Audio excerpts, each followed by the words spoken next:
Good evening and welcome back. Tonight, we're diving into the fascinating world of Greek mythology. As always, let me know where in the world you're listening from. Get cozy, settle in, and let's begin. In the beginning, there was no Olympus, no earth, no sea, no sky. There was only chaos. And chaos was not the kind of chaos modern tongues describe. Disorder, confusion, frenzy. It was older than language itself. Chaos was a yawning void, a gaping nothingness without form or direction. It was not evil, nor good, nor even neutral. It simply was. From that ancient nothing came the first stirrings of existence. Gaia, the earth, vast and unshaking. Tartarus, the abyss beneath the earth, dark and dreadful. And Eros, the force of love and desire, the binding agent of all future creation. These were not gods as we think of them, not yet, but elemental truths given form. Then came Nyx, the night, clothed in a shadow so thick even chaos recoiled. She was followed by Erebus, the darkness of the underworld, who would dwell beside her in that early silence. From the union of night and darkness came ether, the pure upper air breathed by the gods, and Hera, the day, who from the beginning was fated to chase her mother endlessly across the sky. Thus, the cycle of night and day was born not through science but through myth, through a family of strange invisible titans who lit and dimmed the sky with each passing hour. Gaia, the earth herself, did not lie idle. She was patient and fertile, and from her own body she brought forth Uranus, the sky, vast and star-strewn. He was both her son and her consort, and when he arched over her, stretching across the heavens, the world found its first shape, a domed sky above a broad and endless plain. Gaia also birthed the mountains, tall and wild, and Pontus, the sea, who surged with a will of his own before ships or sea monsters ever touched his waters. Together, earth and sky became the first great pair, and their union brought forth the Titans, the first generation of powerful beings who would rule the cosmos long before Zeus and his kin rose to power. There were 12 Titans in all, 6 sons and 6 daughters, each vast and elemental in their own right. Oceanus, the encircling river, Hyperion, the lord of light, Coeus, the inquirer, Creus, the constellation bearer, Iapetus, the ancestor of men, and Cronus, youngest and most cunning. Among the daughters, Theia, shining mother of the sun and moon, Rhea, future mother of gods, Themis, embodiment of divine law, Mnemosyne, the memory of all things, Phoebe, the radiant one, and Tethys, the nourishing sea.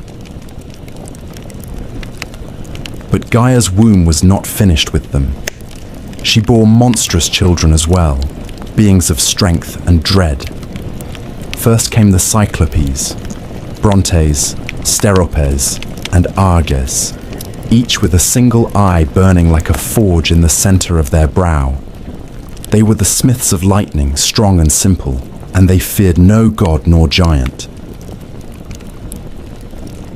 Then came the Hecatonchires, the 100-handed ones, each of them enormous and terrible to behold, with 50 heads and 100 arms each, capable of stirring the very foundations of the world when enraged. Uranus, though lord of the sky, trembled at the sight of these monstrous offspring. Ashamed and frightened by their grotesque strength, he forced them back into Gaia's womb, the depths of earth itself, and sealed them there, hidden away beneath layers of rock and grief. Gaia groaned beneath their weight. The earth, once proud and nurturing, now suffered with every breath. It was in this pain that she began to scheme. But that is a story for another day. For now, remember this. In the oldest age, before law or justice, before sword or plough, the world was made not with hands, but with force and union and grief. Chaos birthed the first forms, but it was Gaia, the great mother, who gave them ground to stand upon. The union of Gaia and Uranus, earth and sky, was the first great marriage of the cosmos. It was not a marriage of altars or witnesses, but of necessity and nature. The sky stretched over the earth, holding her tightly, pressing her beneath his star-strewn body night after night. From their joining came the Titans and other mighty offspring, but also a deep and growing sorrow. For Uranus, though proud and vast, was a jealous and fearful father. He saw in the monstrous children Gaia bore not strength, but a threat to his dominion. He looked upon the Cyclopes and the 100-handed giants with revulsion, not wonder, and with swift, cruel judgment, he thrust them back into Gaia's womb, deep into the belly of the earth, where no light reached and no voice could echo. Gaia groaned beneath their weight. It was not only the agony of bearing them within her again, but the betrayal of her consort, of Sky, who should have cherished their children as she did. Night after night, Uranus descended upon her, pressing down the heavens to meet the earth, blind to her pain and deaf to her grief. She could endure no longer. And so, from her own flesh, she fashioned a weapon, not of bronze or iron, for such things had not yet been dreamed, but a great sickle of unyielding flint, jagged as truth and sharp as vengeance. Then she went to her Titan sons, the firstborn and mightiest among her children, and laid bare her suffering. "Your father has wronged me," she said. "He has caged your brothers. He has silenced the womb that bore you. Who among you will aid me?" One by one they turned away, fearful of their father's might.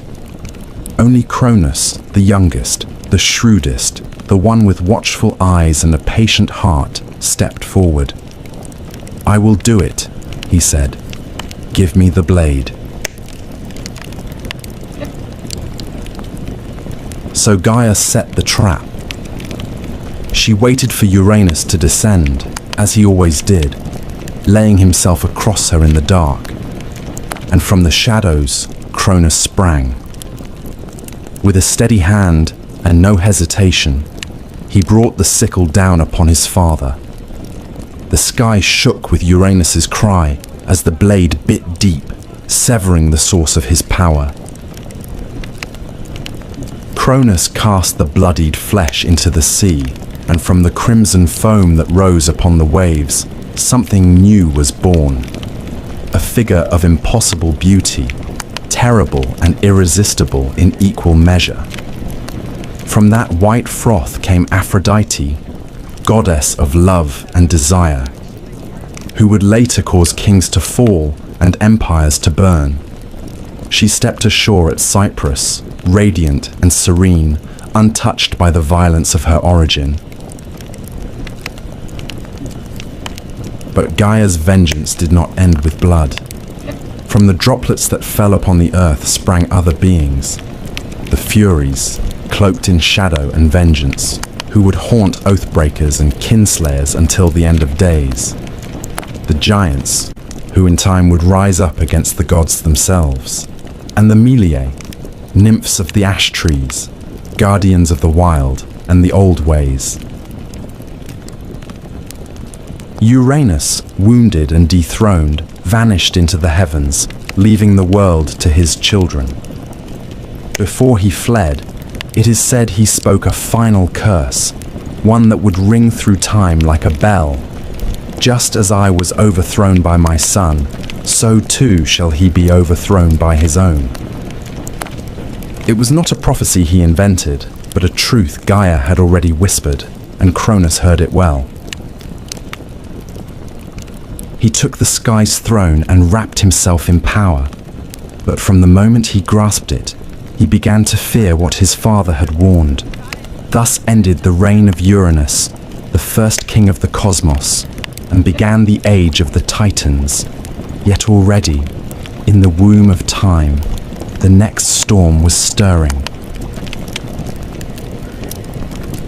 With Uranus cast down and the sky no longer pressed so tightly upon the earth, the world breathed anew. The Titans, freed from their father's yoke, now stood tall beneath the heavens, and Cronus, the youngest and most cunning among them, claimed dominion over all. He was not a god of chaos or cruelty, as his father had been in the end, but he ruled with a cautious and suspicious heart. The sickle he had used to bring down Uranus remained hidden, buried in the earth or cast into the sea, its blade remembered but unseen, like a secret sin. Cronus had delivered his mother from torment and his siblings from imprisonment, yet from the very moment he sat the throne of the cosmos, his mind was troubled by the prophecy that had driven him to rebellion. The words of his dying father echoed through him like a second heartbeat, that he, too, would be cast down by his own child. So Cronus took a wife, as kings must. He chose Rhea, his sister, a titaness of gentle strength and deep wisdom, though her name would one day be spoken in the same breath as pain. Together, they ruled through a time that later poets would remember as a golden age, a time when mortals, newly created, lived in peace, free from suffering, untouched by winter or war, and the fruits of the earth ripened without need for toil. It was an age before kings had armies, before men built walls or worshipped temples, when justice moved unseen among humankind and no one locked their doors. But such peace, as the world has always known, does not last. In time, Rhea began to bear children, and as each was born, Cronus remembered his father's curse. He did not hesitate. The moment Rhea placed each newborn in his arms, first Hestia, then Demeter, then Hera, Hades and Poseidon, he opened wide his jaws and swallowed them whole. Not a trace was left, not a cry, not a cradle, only the knowledge that they were gone, hidden within their father's belly like seeds in winter soil. He told Rhea it was necessary, that he would not suffer the same fate as Uranus, that the throne must be protected. Rhea, though proud and strong, was powerless against him. She wept, but her tears changed nothing. 5 times she gave birth, and 5 times she lost her children to the hunger of her husband's fear. But the 6th time she resolved to act. When she felt the child stir in her womb, she did not go to Cronus. She fled instead to the island of Crete, where the mountains met the sky and deep caves opened beneath the earth. There, hidden among shepherds and nymphs, she gave birth to her youngest son, Zeus. And from the moment of his birth, Rhea knew he was different. His cry shook the trees. His eyes opened before his first breath. And when he grasped her finger, he held it with the strength of fate itself. To deceive Cronus, Rhea wrapped a stone in swaddling cloth and presented it to him with trembling hands. He swallowed it greedily, thinking the danger had passed. But beneath Mount Ida, the infant Zeus was nursed in secret. He was guarded by the curates, warriors who danced and clashed their shields to drown out the sound of his cries, and fed by the goat Amalthea, whose milk gave him strength beyond measure. And as Zeus grew, so did the storm that would one day break the world. Yet for now, the age of Cronus held. The sky was high, the earth was green, and the Titans ruled from their thrones, oblivious to the gathering wind. But deep within Cronus, 5 children stirred in the dark, and far to the west, a child born in secrecy watched the stars and waited. In the hidden folds of Mount Ida, where the air was thin and the wind whispered ancient names through stone and pine, Zeus grew to manhood. Raised in secret, far from his father's gaze, he learned of the world not through books or scrolls, but from the silence of the high peaks, the rustling of leaves, and the cautious stories murmured by his guardians in firelight. He drank the milk of the divine goat Amalthea, who had nourished him from birth, and from her broken horn, torn by accident or omen, was born the cornucopia, symbol of endless bounty. When Amalthea died, Zeus hung her hide among the stars in her honor, and her memory became part of the sky he would one day command. But he was not born to stargazing or solitude. The blood in his veins was thick with prophecy, and his bones carried the weight of rebellion. As he came of age, Gaia herself began to stir. She remembered the betrayal of Cronus, the pain of her imprisoned sons, the 100-handed ones, and the Cyclopes buried deep in Tartarus. Her vengeance had not ended with Uranus. It had only been delayed. With words as old as stone, she whispered truth into Zeus's dreams, and in his waking hours, she guided his steps. First, she led him to Metis, the Titaness of wisdom, whose counsel was shrewd and whose loyalty leaned toward the future. With Metis's aid, Zeus fashioned a plan. To strike against Cronus, a king of Titans and time, would require more than strength.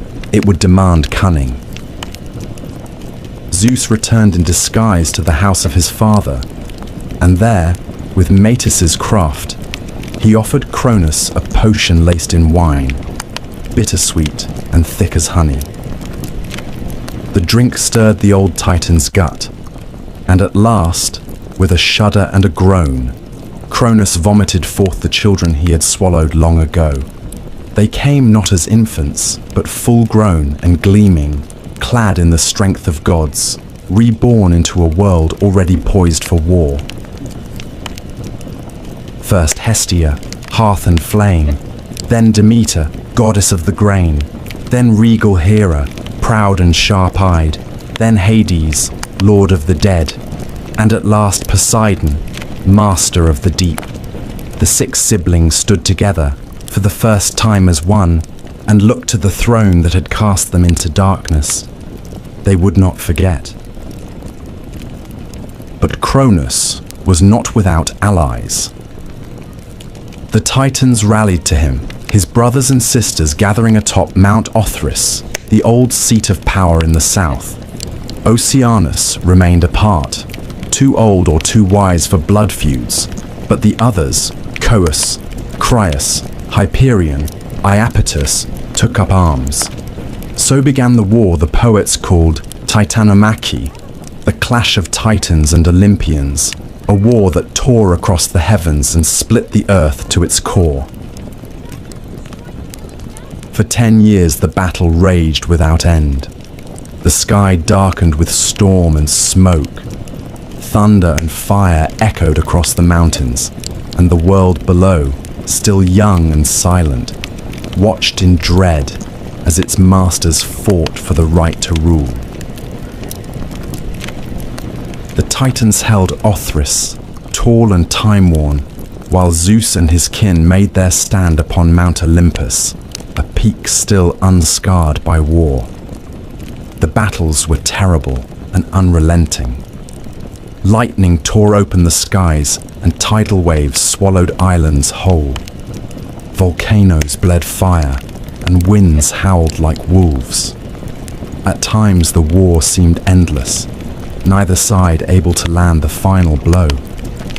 But Gaia, ever watchful, knew that the balance could not tip without what had been long buried. She counseled Zeus once more. If he were to win, he must descend into Tartarus and free his monstrous uncles, the Cyclopes and the Hecatonchires, whom Cronus had kept locked in chains out of fear. With his siblings beside him, Zeus broke the gates of the underworld and released the imprisoned powers. The Cyclopes, grateful and eager, gifted Zeus his greatest weapons, the thunderbolt, the symbol of sky and storm. To Poseidon, they gave the trident with which he would command the seas, and to Hades, a helm of darkness that would make him unseen. The Hecatonchires, giants with 100 hands, joined the fight at last, hurling mountains like stones and battering the Titans with the fury of ancient things unbound. With these allies, the tide turned. The Olympians pressed forward with a fury no Titan could match. Cronus, proud and unyielding, fought to the last. But the prophecy, as always, unfolded without mercy. The Titans fell.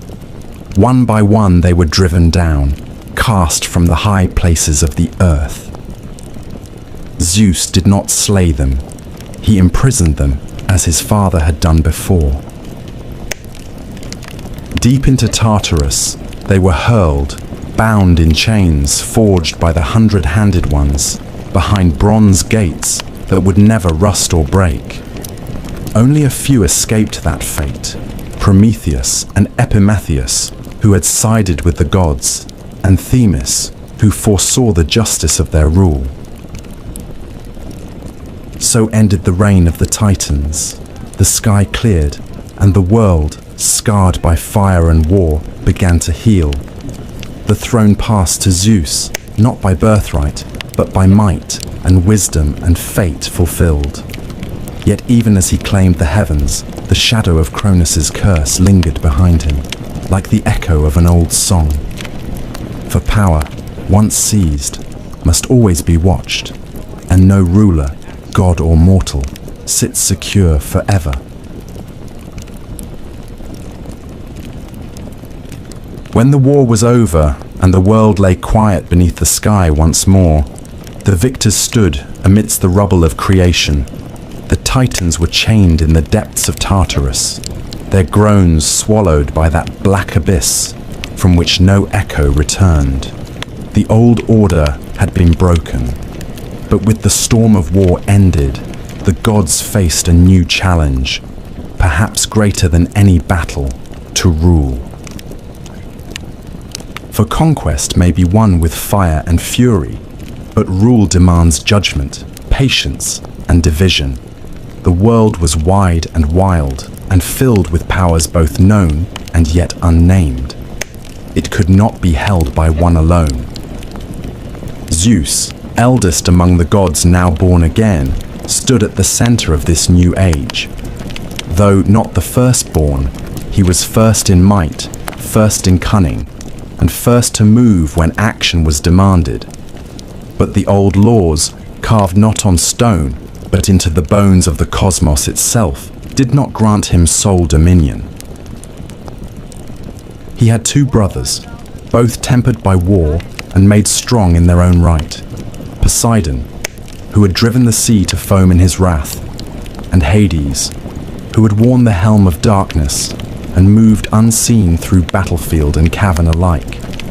They too had shed blood, taken risks, and suffered loss. The throne of the cosmos could not belong to Zeus alone, lest the seeds of war be sown anew, this time among brothers. And so the three gathered, Zeus, Poseidon, Hades, and cast lots to divide the realms of the world, not through bickering or force, but by fate itself, did the dice fall. This was no child's game. The casting of lots was sacred, guided by the same power that had spoken through Gaia's whispers and shaped the course of the Titanomachy. They threw the bones and waited. When they landed, the world was drawn into three great dominions. To Zeus fell the sky, the broad heavens, the air between stars and peaks. He became Lord of thunder and rain, master of storm and cloud, and the undisputed king of Olympus. His voice would echo in thunderclaps. His fury would blaze in lightning, and the eagle became his herald, soaring high above all. To Poseidon fell the sea, deep and restless, full of mystery and monsters. He took the oceans, the rivers, and every spring that bubbled from the earth. With his trident, he could shatter cliffs and stir the tides to rage or calm. Beneath the waves he built a palace of coral and gold, and there he ruled not only over fish and current, but over creatures older than time, sea serpents, leviathans, and things whose names had never been spoken aloud. To Hades fell the underworld, the land of the dead. It was not a prize most would have chosen, but Hades took it with quiet resolve. He ruled the shadowed realm with stern dignity, his kingdom hidden beneath the earth where the sun did not shine. There he became master of the shades, the judge of mortal souls, and guardian of wealth hidden in the deeps, gems, metals, and secrets lost to time. Though men feared his name and whispered it only when necessary, Hades kept the balance between life and death, and it was said he never once broke the laws he was sworn to uphold. The earth itself, Gaia's own flesh, was left as a common realm, shared by all. The mountains belonged to no one, the fields were roamed by mortals and spirits alike, and the forests grew wild under no single banner. It was a realm in between, where gods might walk and mortals might see them. But it was also where ambition brewed, and where fate would continue to work its quiet will. Thus, the world was ordered, sky, sea, and underworld. The three brothers, now kings in their own realms, swore not to war among themselves, lest the world break anew. They built their thrones and gathered their followers. On Mount Olympus, high above the clouds, Zeus called the gods to council. There beside him stood his sisters, Hera, proud and sharp as winter ice, Demeter, whose steps awakened spring, and Hestia, ever burning at the hearth of every home. And others came, new and old, Athena, born from wisdom and war, Apollo, golden and far-seeing, Artemis, silent and swift, Ares, bloody-handed, Hermes, fleet of foot and mind, Hephaestus, limping but brilliant, and Aphrodite, whose smile could unravel kings. It was the beginning of a new age, the age of Olympus. But though the thrones had been set and the realms divided, the world would not stay still for long. The gods, for all their power, were not immune to pride, nor love, nor rage, and the mortals who now began to rise across the lands would bring their own stories, their own wars, and their own share of sorrow. The heavens had been won, but peace is never simple when gods sit the throne. When the smoke of war faded and the world was cast once more in sunlight, Mount Olympus became the seat of a new and glittering court. The Titans had ruled from Mount Othrys in the south, harsh, ancient, and wrapped in storm. But Olympus, in the north, stood higher still, its summit crowned in cloud and crowned in myth. The mountain was not merely a place but a threshold, a place where sky met stone, where the mortal world ended and the divine began. It was here that Zeus, having claimed the heavens by fate and force, gathered the new pantheon of gods. The Olympian court did not mirror mortal kingdoms. There were no brick-paved roads leading to its gates, no heralds announcing guests, no armies stationed at its base. The gods needed no walls to guard them. The air itself served as their boundary, a veil too high for mortal breath. Olympus was said to have no storms, no snow, no decay. Its halls were of marble and cloud, its ceilings vaulted with starlight, and its corridors stretched wide enough for wind to wander freely. Here, the gods walked not as shadows or omens, but in full form, radiant, terrible, and more alive than anything that walked the earth below. At the summit of Olympus stood Zeus, king of gods and men, seated upon a throne of thunder. He ruled not by brute strength alone, though his power was unmatched, but by the will of fate and the long memory of war. His voice carried like distant thunder. His eyes saw beyond clouds and time, and in his hand he carried the thunderbolt, the Cyclops' gift, the symbol of judgment swift and final. But even he did not rule alone. Around him stood the others, each a pillar in the new order of the world. Hera sat beside him, not merely as wife, but as queen, sovereign in her own right. She was the goddess of marriage, of queenship and childbirth, and the silent fury of a woman wronged. Proud and unyielding, Hera remembered every slight, and her jealousy would one day shape the fates of gods and mortals alike. Her crown was not one given, but earned, forged in the fires of betrayal and bound by the sacred oaths of Olympus.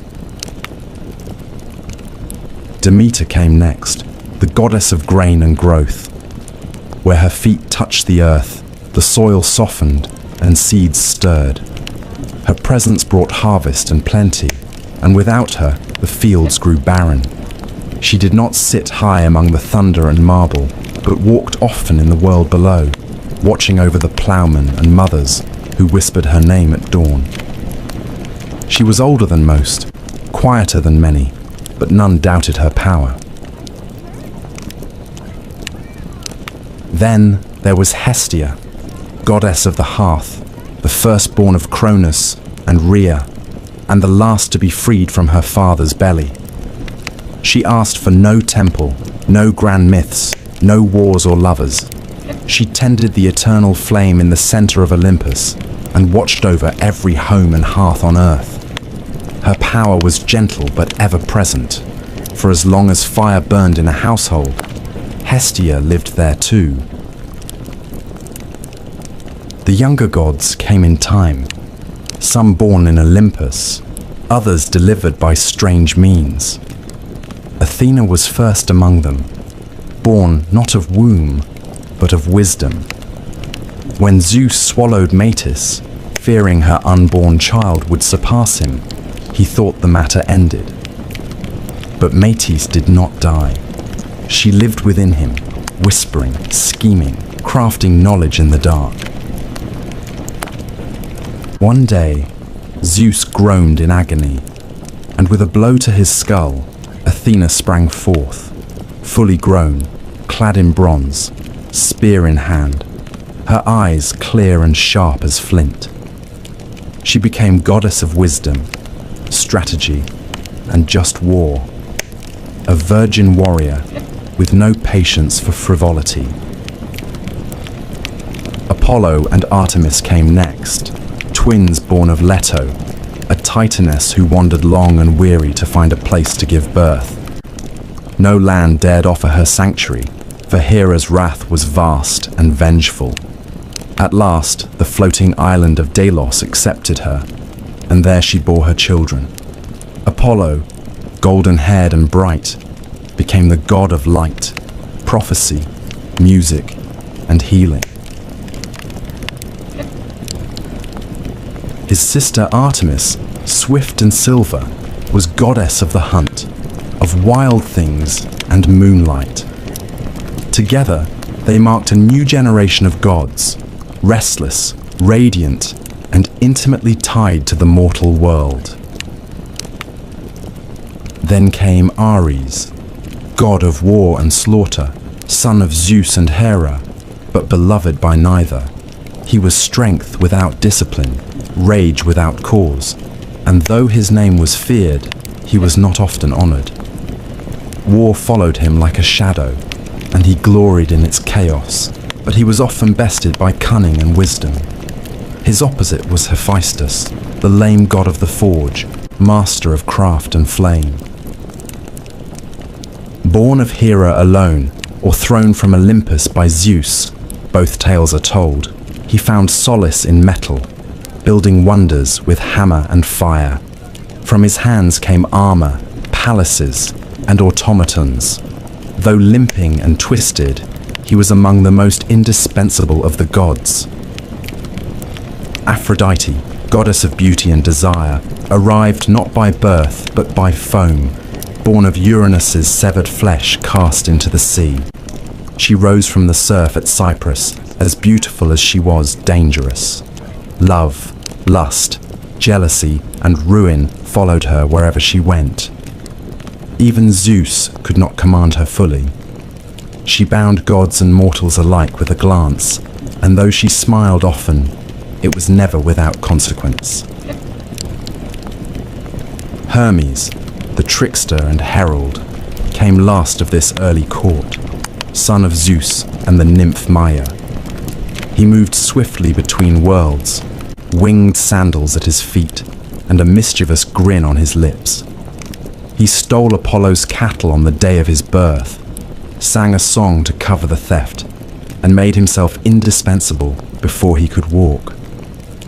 He became the messenger of the gods, guide of souls, patron of thieves and travelers. Where Hermes went, borders dissolved. This was the Olympian court, a gathering not of saints, but of powers, raw, flawed, radiant, and vast. They quarreled as siblings do, took sides in mortal affairs, fell in love, betrayed each other, waged petty rivalries, and enacted divine justice. But above all, they ruled. From Olympus they watched the world below and shaped it to their will. The age of Titans was gone, but in its place came an era of stories, of gods who walked among men, of heroes born from their unions, and of a world forever changed by the hands of the divine. The world had its rulers now, but peace, as ever, was a fragile thing, and fate had not yet spoken its last word. Long before men raised cities of marble or carved their prayers into stone, there were no humans upon the earth. The gods ruled alone, their courts high upon Olympus, their domains vast and varied. The world beneath them was green and wild, teeming with beasts and silent mountains. But there were no hands to till the soil, no voices to sing to the stars, no fire to warm the night. It was Prometheus, a titan of the old blood, who first imagined the shape of man. He was no friend to Cronus, nor was he ever counted among those chained in Tartarus. During the War of the Titans, Prometheus had sided with Zeus, not out of love or loyalty, but out of foresight, for he bore the gift of prophecy, and he knew which way the storm would break. Prometheus's name meant forethought, and it suited him. He was brother to Epimetheus, whose name meant afterthought, and never was a pair of brothers more different. Where Epimetheus acted in haste and repented in leisure, Prometheus saw farther, thought longer, and questioned the justice of every decree, even those issued by the king of the gods himself.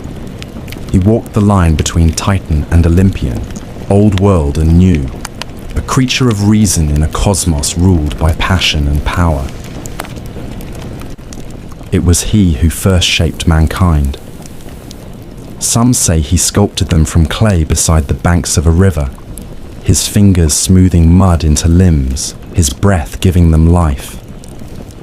Others claim he molded them in the image of the gods, upright and thoughtful, gifted with the spark of invention.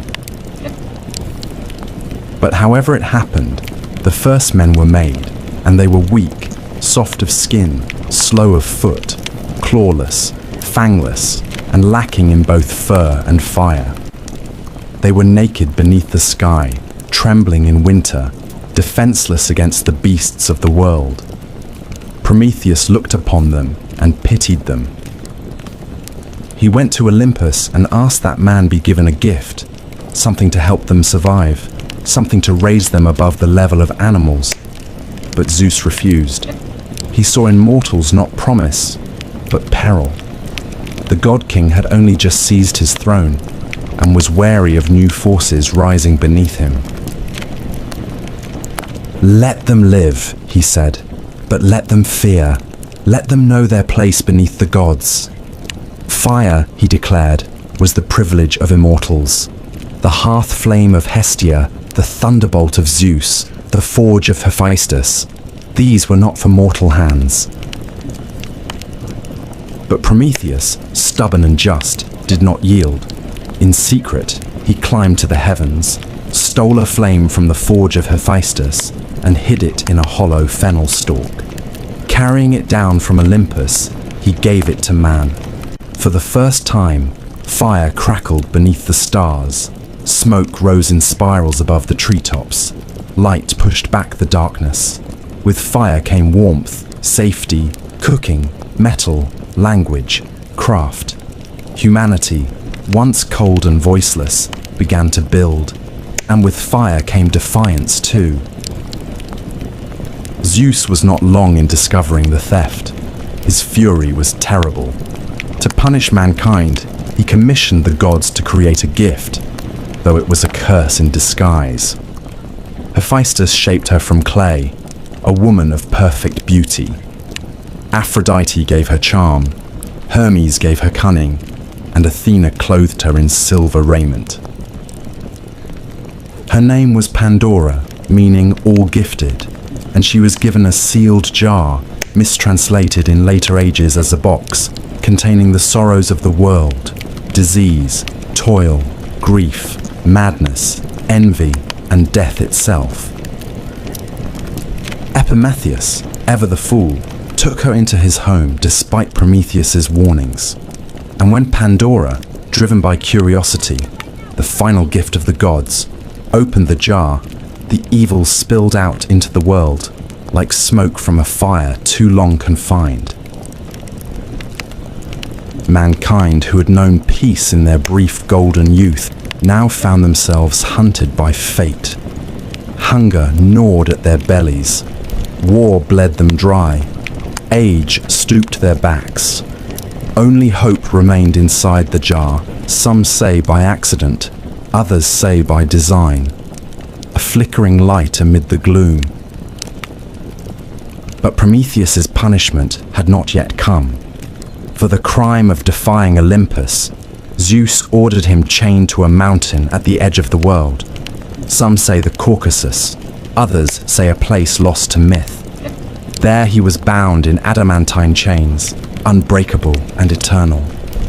Each day, an eagle born of Typhon or sent by Zeus would descend and feast upon his liver. Each night, it would grow back, and each morning the torment would begin again.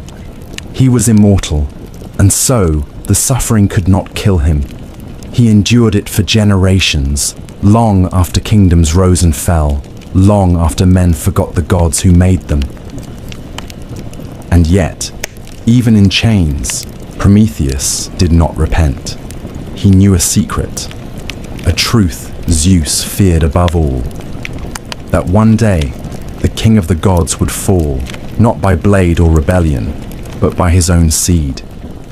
It was this knowledge that protected Prometheus, for Zeus could not destroy him without first uncovering the name of the woman who would bear his doom. So the Titan waited, bound but unbowed, as men lit fires in the dark and told stories of the one who had dared to steal from the gods. The gods, for all their glory, were not alone in shaping the world. Beneath Olympus, on the soil that drank the rain and felt the sun's warmth, mankind struggled, rose, and fell, again and again. Their lives, short and flickering beside the long memories of the immortals, still left a mark. And though Zeus ruled the skies and Poseidon stirred the seas, it was the deeds of mortals that filled the earth with both beauty and sorrow. The poets who lived after would look back on this long, winding journey and see not one mankind, but many, each born into its own era, marked by the blessings and punishments of the gods. It was Hesiod, the Boeotian farmer and poet, who first set these ages into words, dividing the long march of human existence into 5 distinct epochs: gold, silver, bronze, heroic, and iron.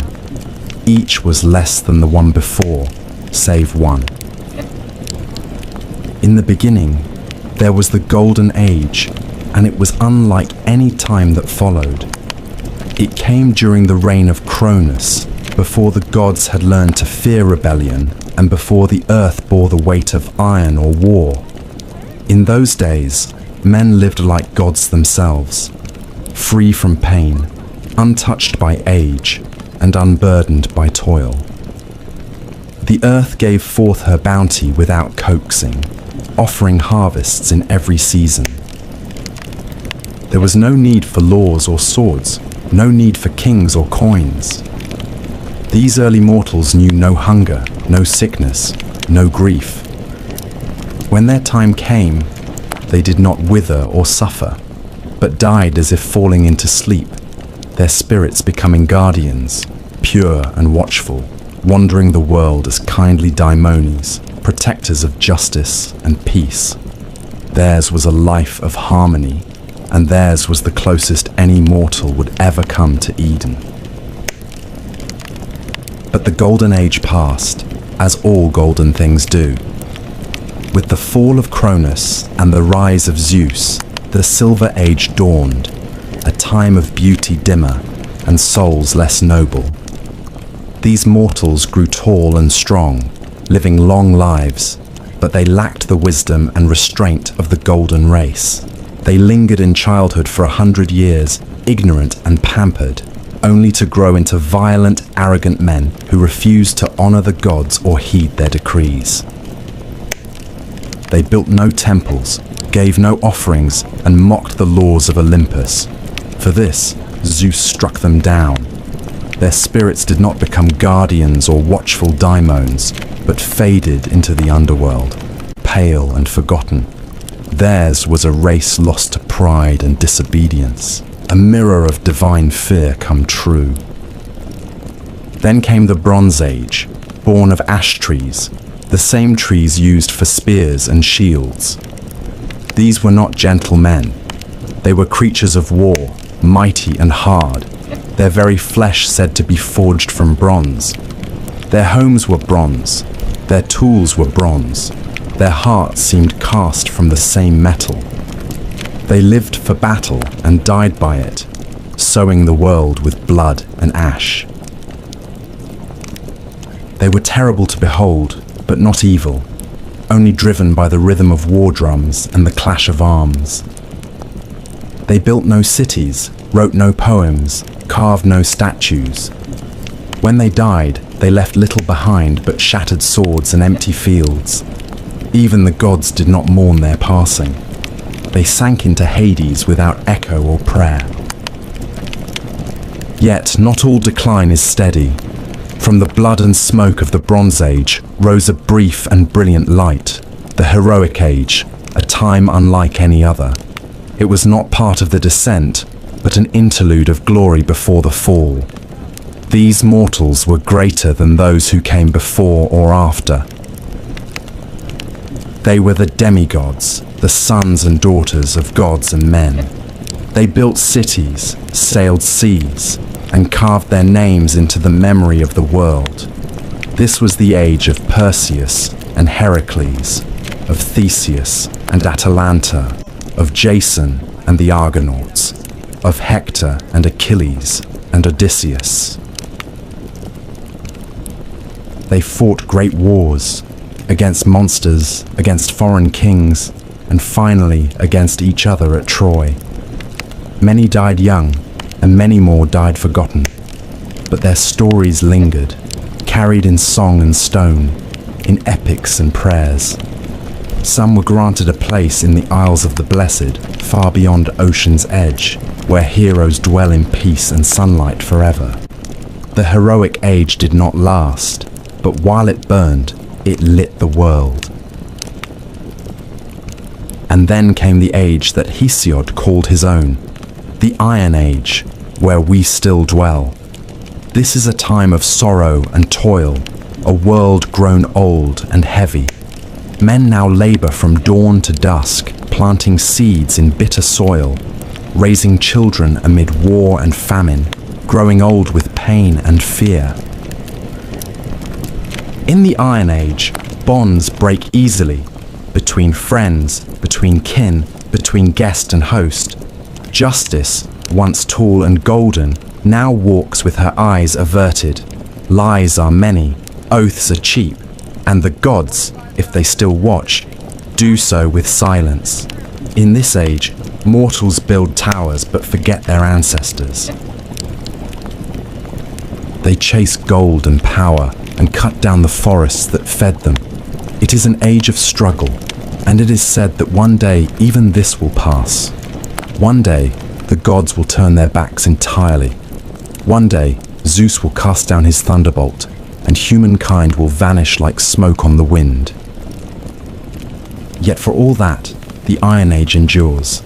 Men still build, still hope, still tell stories of a time when mortals were golden and gods walked among them. And perhaps that hope, fragile though it is the one gift Zeus did not take back when Pandora opened the jar. In the waning light between the age of gods and the age of men, there came a generation of mortals unlike those before or after. Men born not from clay alone, but from divine blood and mortal wombs, shaped by both Olympus and earth. These were the heroes. Their lives were brief, their fates often cruel, but their names would echo through time like the rumble of a distant storm. Among the first and greatest of them was Perseus, slayer of monsters, founder of dynasties, and by blood and deed, the forerunner of all who would wear a hero's crown. Perseus's tale begins not in battle, but in prophecy and fear. His mother, Danae, was a princess of Argos, daughter to King Acrisius. The king, like all kings of that age, feared what he could not control. An oracle warned him that his daughter would bear a son destined to kill him. Such prophecies, in myth as in life, cannot be bribed or reasoned with. So Acrisius did what kings so often do when faced with a truth they fear. He sought to destroy the cause. He locked Danae in a tower of bronze beneath the earth, a room sealed against time and men alike. But the gods, as they often did, laughed at mortal precautions. Zeus, in the form of golden rain, slipped through cracks no wall could keep and fell upon Danae in her solitude. From that union, Perseus was conceived. When Acrisius discovered the child, he dared not spill royal blood directly, for even tyrants fear the wrath of the gods. Instead, he placed Danae and her infant son into a wooden chest and cast them into the sea, trusting Poseidon or chance to drown them. But the sea is as fickle as fate. The chest did not sink, but drifted across the wine-dark waves to the island of Seriphos, where a humble fisherman named Dictys drew it ashore. He took them in, raised Perseus as his own, and in time the boy grew tall and strong, with the bearing of kings and the eyes of storms. But peace is never a long companion to those who carry destiny. The ruler of Seriphos, King Polydectes, took notice of Danae's beauty and desired her. Perseus, grown into manhood, stood between his mother and the king, a wall of defiance. Polydectes, unable to strike the sun without dishonoring himself, chose cunning over strength. He announced a false marriage, some say to Hippodamia, and demanded that all men of the island offer him a gift. Perseus, without gold or horses, boasted that he would instead bring the king a greater prize, the head of Medusa, the mortal Gorgon whose gaze could turn flesh to stone. The task was cruel, and Polydectes knew it. No man who had sought Medusa had ever returned. She was one of 3 Gorgon sisters, born of ancient sea deities, hideous and winged, their heads wreathed in snakes, their eyes cursed.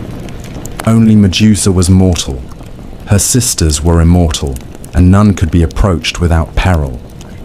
But the gods, who watched the world with curious eyes, favored Perseus. Athena, born from her father's head, and never one to forget a slight. Medusa, after all, had once been a maiden in her temple, until Poseidon's violence and pride had defiled it, lent her shield to the young hero. It was polished like a mirror, and in its reflection, one could look upon a Gorgon without meeting her gaze. Hermes, swift and shrewd, gave him a curved sword and winged sandals to fly, and directed him to the Graeae, the grey sisters who shared a single eye between them and knew the secret path to the Gorgon's lair. Perseus, through wit and will, stole their eye and bargained for the truth. They told him of the nymphs who kept the sacred items he would need, the helm of Hades, which made its wearer invisible, a kibisis, a magical sack to contain the Gorgon's head, and knowledge of the place beyond ocean's edge, where night never lifts, and the Gorgons sleep among ancient stone. Armed with these divine gifts, Perseus flew over sea and desert, until he reached the ends of the earth. He found them sleeping, Medusa and her sisters, curled in a shadowed grove, ringed by the statues of those who had come before. Perseus dared not look directly, and so with Athena's shield held before him, he walked backward, step by cautious step, until he stood over the sleeping Gorgon.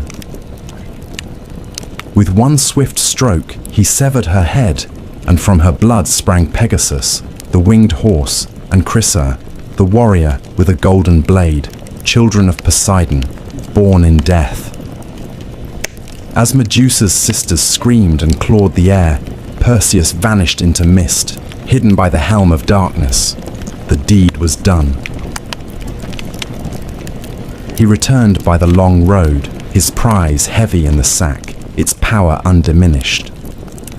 On the way, he passed the shores of Ethiopia, where the sea god had sent a monster to punish King Cepheus and Queen Cassiopeia for their vanity. Their daughter, Andromeda, had been chained to a rock as sacrifice. Perseus, beholding her beauty and innocence, slew the beast, turned it to stone with the Gorgon's head, and claimed her as his bride. She would follow him westward, becoming the mother of his line. When at last he returned to Seriphos, Polydectes scoffed at his tale. So Perseus reached into the sack and withdrew the severed head. The king and his court were turned to stone where they stood. Dictys, the fisherman who had shown kindness to a mother and her child, became king in his stead. The cycle of cruelty was broken, if only for a time. But prophecy, once spoken, is not so easily undone. Perseus journeyed to Argos, where King Acrisius, still haunted by the words of the oracle, fled rather than face the boy he had once condemned to death. Yet fate does not forget. At the funeral games of a neighboring king, Perseus, throwing a discus, struck an old man in the crowd, Acrisius, his grandfather, who died without ever knowing that his death was no murder, but an accident long foretold. So the circle closed, as they always do in myth. Perseus had fulfilled the prophecy, though not by malice. He had slain a monster, saved a maiden, founded a line of kings, and carried the weight of fate with dignity. He would not live forever, but his name would. For from his blood would come Heracles, and from Heracles, the next chapter in the story of the gods and men. If Perseus was the first great hero, Heracles was the mightiest. His name, like thunder over distant mountains, carried weight across every land touched by Hellenic breath. He was not merely strong, but larger than life itself, straddling the border between man and god, joy and grief, triumph and tragedy. He was the great-grandson of Perseus, a scion of Argos, and a son of Zeus. And though the gods would bless him with strength, they would curse him with suffering. His birth was itself a trick of time. Zeus, ever lustful, desired Alcmene, wife of the Theban general Amphitryon.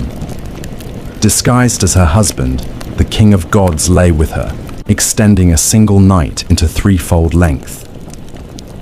From that union came Heracles, and from Amphitryon, a twin.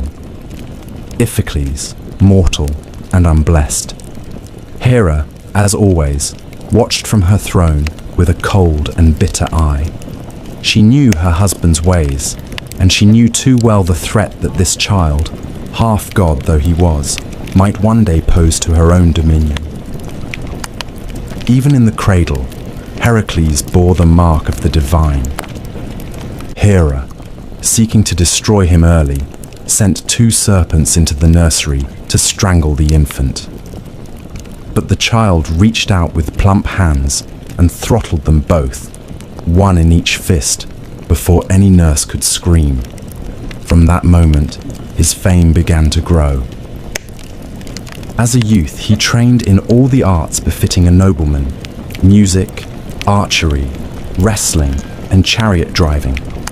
Yet there was something wild in him, a restlessness of soul that no lyre or tutor could tame. Manhood brought him both love and ruin.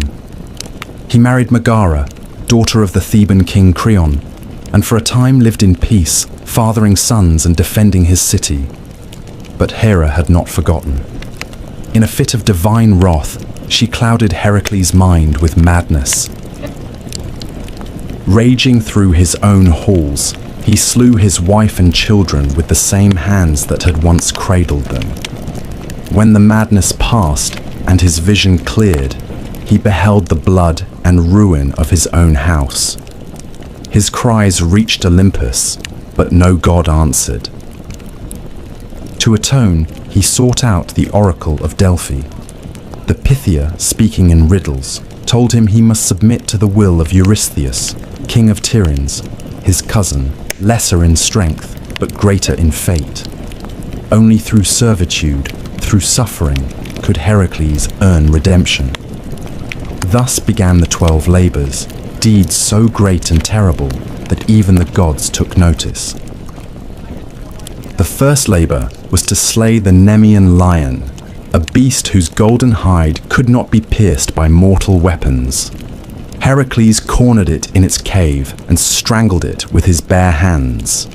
He flayed the beast using its own claw and wore the skin as armour thereafter, a second hide to shield him from the world.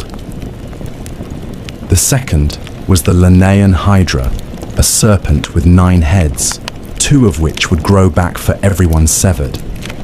Heracles battled it in the swamps, aided by his nephew Iolaus, who cauterized the stumps as they were cut. From the last head, immortal and venomous, Heracles harvested its ichor and dipped his arrows in it, making them deadly even to gods. The third labor was the capture of the Ceryneian hind, a golden-horned deer sacred to Artemis. Heracles chased it for a year across hills and rivers before gently capturing it alive, earning the goddess's reluctant approval. The fourth labor led him to the Erymanthian boar, a monstrous beast of the wild. He wrestled it in the snow-covered heights of Arcadia and dragged it back to Tiryns bound in chains, laughing as Eurystheus hid in terror inside a bronze jar. The fifth task was less glorious: to clean the Augean stables, home to thousands of cattle, untouched by broom or shovel for decades. Heracles, ever the problem solver, rerouted rivers to wash away the filth in a single day. The sixth was to drive away the Stymphalian birds, man-eating creatures with bronze beaks and razor-feathered wings. With the aid of Athena's rattle, he startled them into flight and shot them down from the sky. The seventh labor took him far west to capture the Cretan bull, a beast of divine origin that had fathered the Minotaur. Heracles wrestled it and brought it back alive, while the bull's gaze burned with madness and sea salt fury. The eighth labor sent him north to Thrace, where he tamed the mares of Diomedes, flesh-eating horses that gnashed their teeth for human meat. He fed Diomedes, their master, to them, and the beasts grew docile. The ninth labor required diplomacy and blood. Heracles was sent to retrieve the girdle of Hippolyta, queen of the Amazons. Though the queen agreed to gift it peacefully, Hera spread rumors among the warrior women, and battle broke out. Heracles slew Hippolyta and escaped with the belt. The 10th led him to the edge of the known world, to Erythea, where he stole the cattle of Geryon, a triple-bodied giant. He built the pillars of Heracles at the Strait of Gibraltar and fought the giant, his herdsman, and his hound all at once before driving the red cattle back across continents. But Eurystheus, seeking to discredit him, declared 2 labors invalid, claiming Iolaus had helped with the Hydra and the rivers with the stables. 2 more were required. The 11th was to steal the golden apples of the Hesperides, guarded by nymphs and a dragon coiled around the tree's base. Heracles tricked Atlas, the sky-bearer, into retrieving the apples while he held the heavens. When Atlas tried to leave him the burden, Heracles asked for a moment to adjust his cloak and took back the sky while fleeing with the fruit. The 12th and final labor was the most harrowing: to descend into Hades itself and bring back Cerberus, the 3-headed hound. Armed with nothing but his strength, Heracles journeyed to the underworld, presented himself before Hades, and with the god's grim permission, wrestled Cerberus into submission and led the beast, snarling and frothing, into the land of the living. With that final labor, his redemption was won. Yet Heracles' life was not yet at peace. He fought more battles, took new wives, and fathered many children. But Hera's hatred endured. In the end, it was not blade or monster that killed him, but the poisoned blood of the centaur Nessus, smeared upon a tunic gifted by his wife Deianira, who believed it a love charm. As the poison burned through his flesh, Heracles built his own pyre upon Mount Oeta. No mortal dared light it, until Philoctetes, a simple shepherd, stepped forward. For that, he was given the hero's bow. Heracles was consumed by flame, but in death, he was reborn. Zeus lifted him to Olympus, where he was granted immortality and married to Hebe, goddess of youth. He became not just a hero, but a god. His labors, born of grief and guilt, became the very measure of heroism. Where others were remembered in story, Heracles was remembered in shrines, in games, and in the hearts of men who, though mortal, dared to dream of greatness. If Heracles was the greatest of Greek heroes, then Theseus was the most political, the most cunning, the most human. He was not merely a slayer of beasts or a breaker of curses. He was a builder of cities, a weaver of laws, and the founding spirit of Athens, the city that would one day name itself the cradle of civilization. His story is tangled with myth and memory, with the thunder of heroes and the whisper of politics. In him lived both brute strength and bright reason, the dual spirit of a nation that worshipped Athena with spear in hand and olive branch on the brow. Theseus was born of two fathers, King Aegeus of Athens and Poseidon, god of the sea. His mother Hera lay with both on the same night, one mortal, one divine. From this double union came a boy of destiny, raised far from Athens in the city of Troezen, unaware of the great blood in his veins. Before leaving, Aegeus had hidden a sword and sandals beneath a heavy stone, telling Hera that when the boy was strong enough to lift the stone, he would be ready to claim his birthright. In time, Theseus grew tall and sharp-eyed, restless in his limbs and mind. At 16, he moved the stone with a grunt and a grin, and took up his father's tokens. Many would have travelled the easy road to Athens by sea, but Theseus chose the land route, the longer, more perilous way, for he believed that true kingship must be earned, not inherited. And so began the 6 labours of Theseus, not vast or godlike like Heracles' trials, but earthy and intimate, each a monster of the road, a terror to the common man. He defeated Periphetes, the club-bearer, taking his weapon as a symbol. He slew Sinis, who tied travellers to bent pine trees and tore them in two. He pushed Siren from the cliffs into the sea, ending the reign of a man who forced passers-by to wash his feet, only to kick them to their deaths. He overcame Tersion, the wrestler, by outmatching brute force with technique, and Procrustes, who made beds fit travellers by stretching or cutting them, found his own death in the same iron frame. Theseus did not just survive, he cleaned the land as he passed through it, paving the way for Athens itself to rise. When he arrived in Athens, King Aegeus did not recognize him. The queen, Medea, now wife to Aegeus and still seething with old sorceries, saw the threat in the boy and urged the king to poison him. But Theseus presented the sword and sandals, and at the last moment Aegeus cast the cup aside, embracing his son before all the court. Joy, of course, never lingered long in myths. Trouble was already stirring in the east. For years, Athens had suffered under a bitter tribute. In a war with the island of Crete, Athens had been defeated, and as punishment, King Minos demanded 7 young men and 7 maidens be sent every 9 years to feed the Minotaur, a monstrous half-man born of lust and vengeance, kept in a twisting labyrinth beneath the palace at Knossos. This creature had been born from Minos's pride.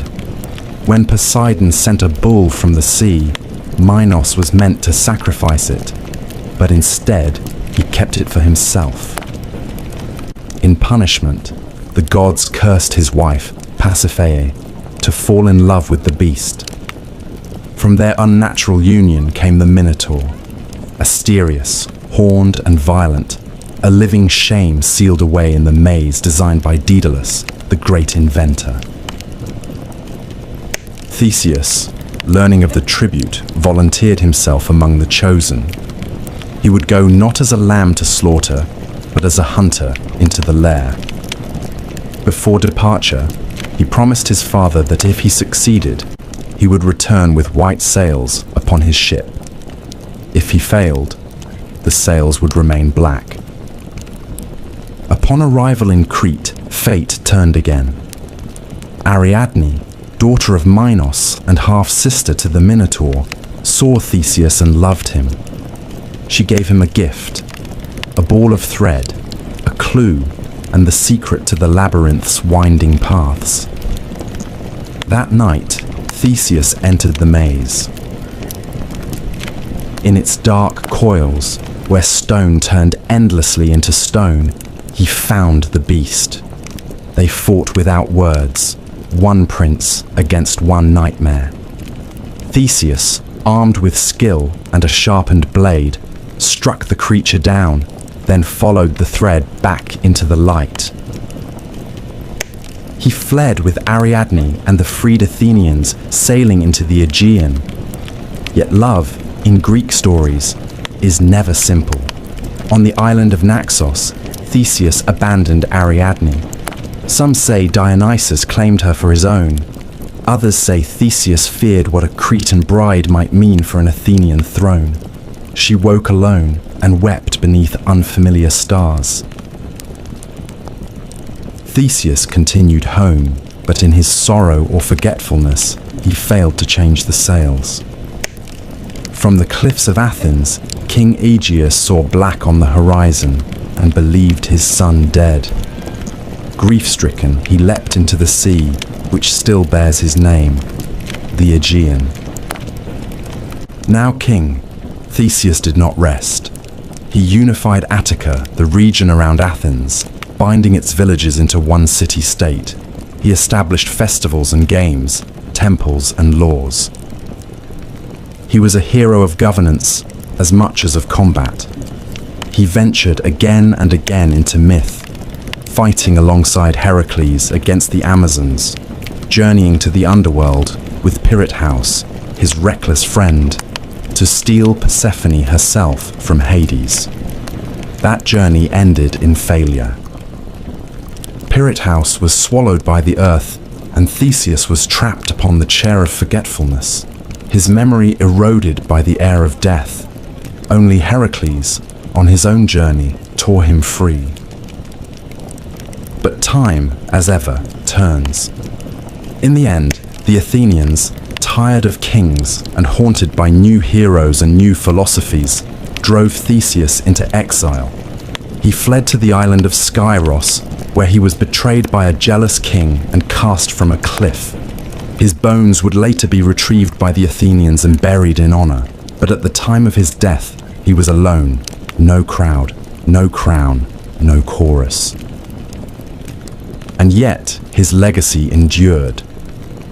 Where Heracles symbolized the strength of the body, Theseus embodied the strength of the polis, the city, the law, the people bound by more than blood. Athens would rise on his shoulders, and though it would worship Athena, it would remember the king who built its bones. Long before Troy burned and long after the Titans fell, there came a voyage unlike any other. A quest that crossed continents and gods, bound heroes into brotherhood, and ended in betrayal and exile. It was a tale of dragons and oaths, of kings usurped and thrones reclaimed. And at the center of it all was Jason, a prince exiled in childhood, a hero groomed not by war or prophecy, but by the long, slow fire of vengeance. His tale began in Iolcus, a coastal kingdom in Thessaly, where King Aeson, Jason's father, had been usurped by his own brother Peleus, a man who worshipped no law but power. Fearing the boy who might one day rise against him, Peleus sought to kill Jason at birth.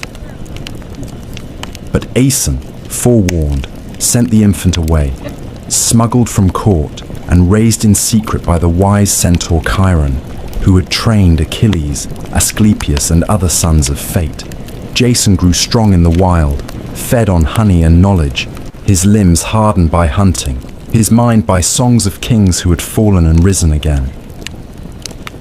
Years passed. Jason returned to Iolcus, a man, clad in a single sandal.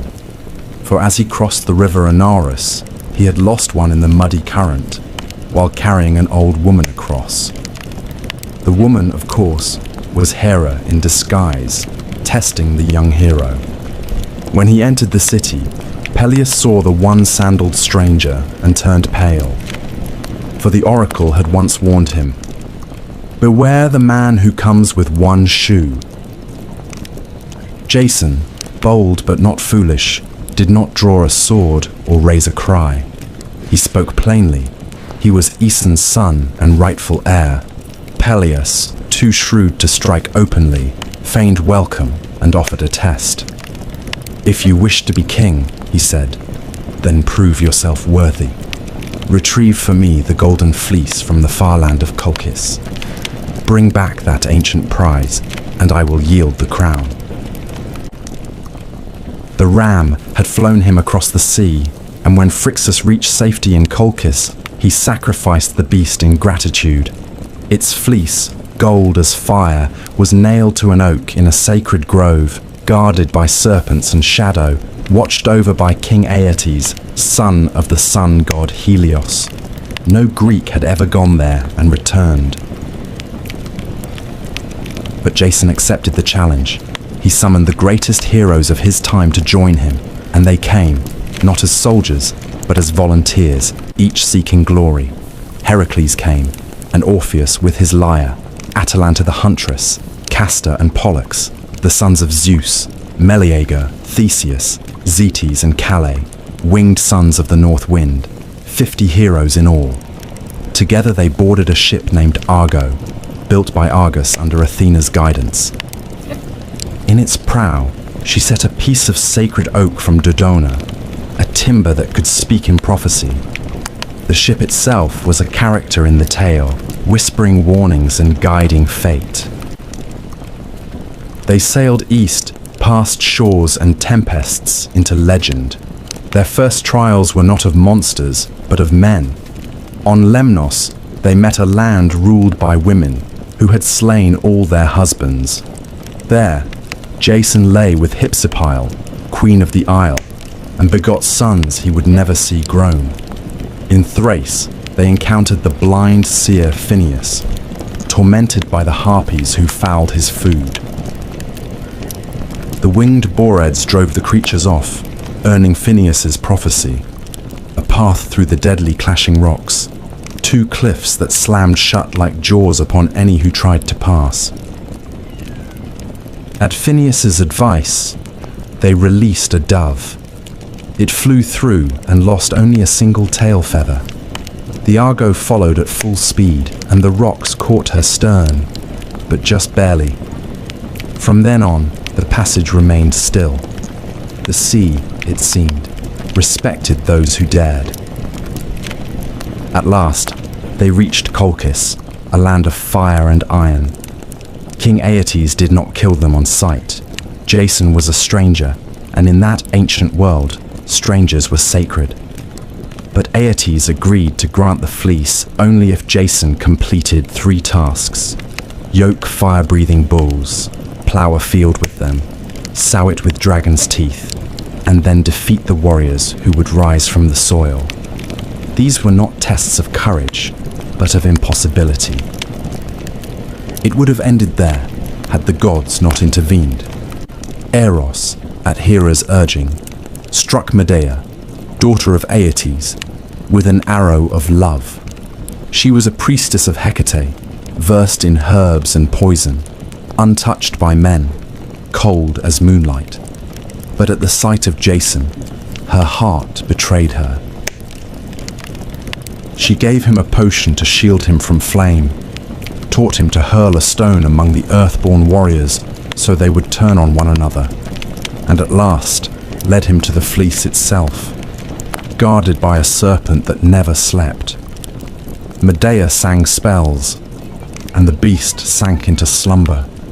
Jason seized the fleece, brilliant and soft as molten gold, and fled with Medea into the dark. Aeetes pursued them with ships, but the lovers had bought time with blood. Medea had taken her young brother Absyrtus, cut him into pieces, and scattered them in the sea, forcing her father to stop and gather the limbs for burial. The Argo slipped away, stained by crime and magic. Their return was a wandering, past Scylla and Charybdis, through lands of danger and delay. At length, they returned to Iolcus. But Peleus refused to yield the crown. Medea, in vengeance, tricked his daughters into cutting him to pieces and boiling him alive, claiming it was a spell of rejuvenation. Horrified, the people rose up. Jason, now tainted by treachery, was exiled. He fled to Corinth, where he and Medea lived for years in uneasy peace. But Jason, ever seeking legitimacy, cast Medea aside and chose a Corinthian princess for marriage. Medea, wronged and vengeful, unleashed a fury no man could endure. She poisoned the bride's gown, burning her to ash, and murdered her own sons by Jason. Then she fled, carried away in a chariot drawn by dragons, a gift from her grandfather Helios. Jason, broken, returned to Iolcus. In his final days he wandered among ruins, forgotten. One day, resting beneath the Argo, now dry-docked and decaying, a beam broke loose and struck his skull. So passed the great hero, not in battle, not in glory, but in silence, beneath the bones of his past. Yet the tale of Jason endured. For in the quest for the fleece, in the gathering of heroes, in love turned sour and greatness undone, Greece found one of its most enduring myths, the promise and price of ambition. There are few bloodlines in Greek myth more accursed than the royal house of Thebes, where most heroes battled monsters or sailed for distant thrones. The Theban kings fought their own kin and warred against the past itself. Their legacy is not carved in bronze or sung in triumph, but written in riddles, madness, and murder. Even the city's foundation was steeped in omens and unrest. Thebes began with a quest. Cadmus, a Phoenician prince and brother to Europa, set out to find his sister after Zeus abducted her in the guise of a white bull. Unable to recover her, Cadmus sought guidance from the oracle at Delphi, who told him to abandon his search and instead follow a cow until it lay down. There, he was to found a city. Obedient, he wandered until the beast collapsed upon a hill. But when Cadmus sent his companions for water, they met their deaths at the hands of a serpent, sacred to Ares, guarding a spring. Cadmus slew the serpent himself, and at Athena's bidding, sowed its teeth into the soil.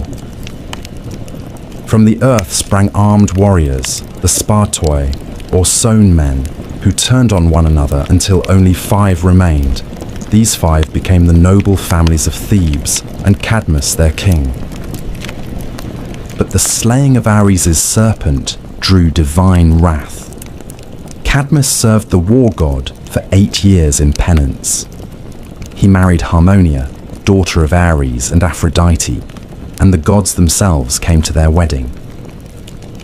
The couple received a cursed necklace forged by Hephaestus, a thing of beauty that would bring ruin to all who wore it. And so the doom of Thebes began not in hatred, but in celebration, cursed by beauty and blood. Generations passed. Cadmus's daughters would meet cruel fates. Ino went mad and threw her child into the sea. Autono's son Actaeon was torn apart by his own hounds after glimpsing Artemis bathing. Semele, beloved by Zeus, was tricked by Hera into demanding that he reveal his true form, and died in flame. And Agave, in a frenzy of Dionysian madness, tore her own son Pentheus limb from limb, believing him to be a lion.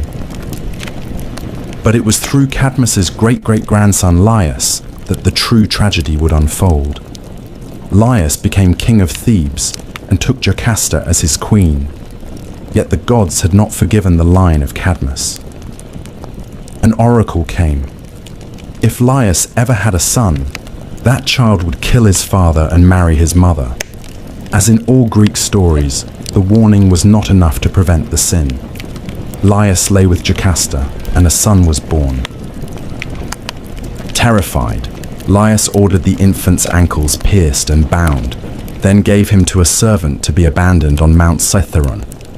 But the servant, pitying the child, passed him to a shepherd, who in turn delivered him to the king and queen of Corinth, Polybus and Merope, who were childless, and welcomed the boy as their own.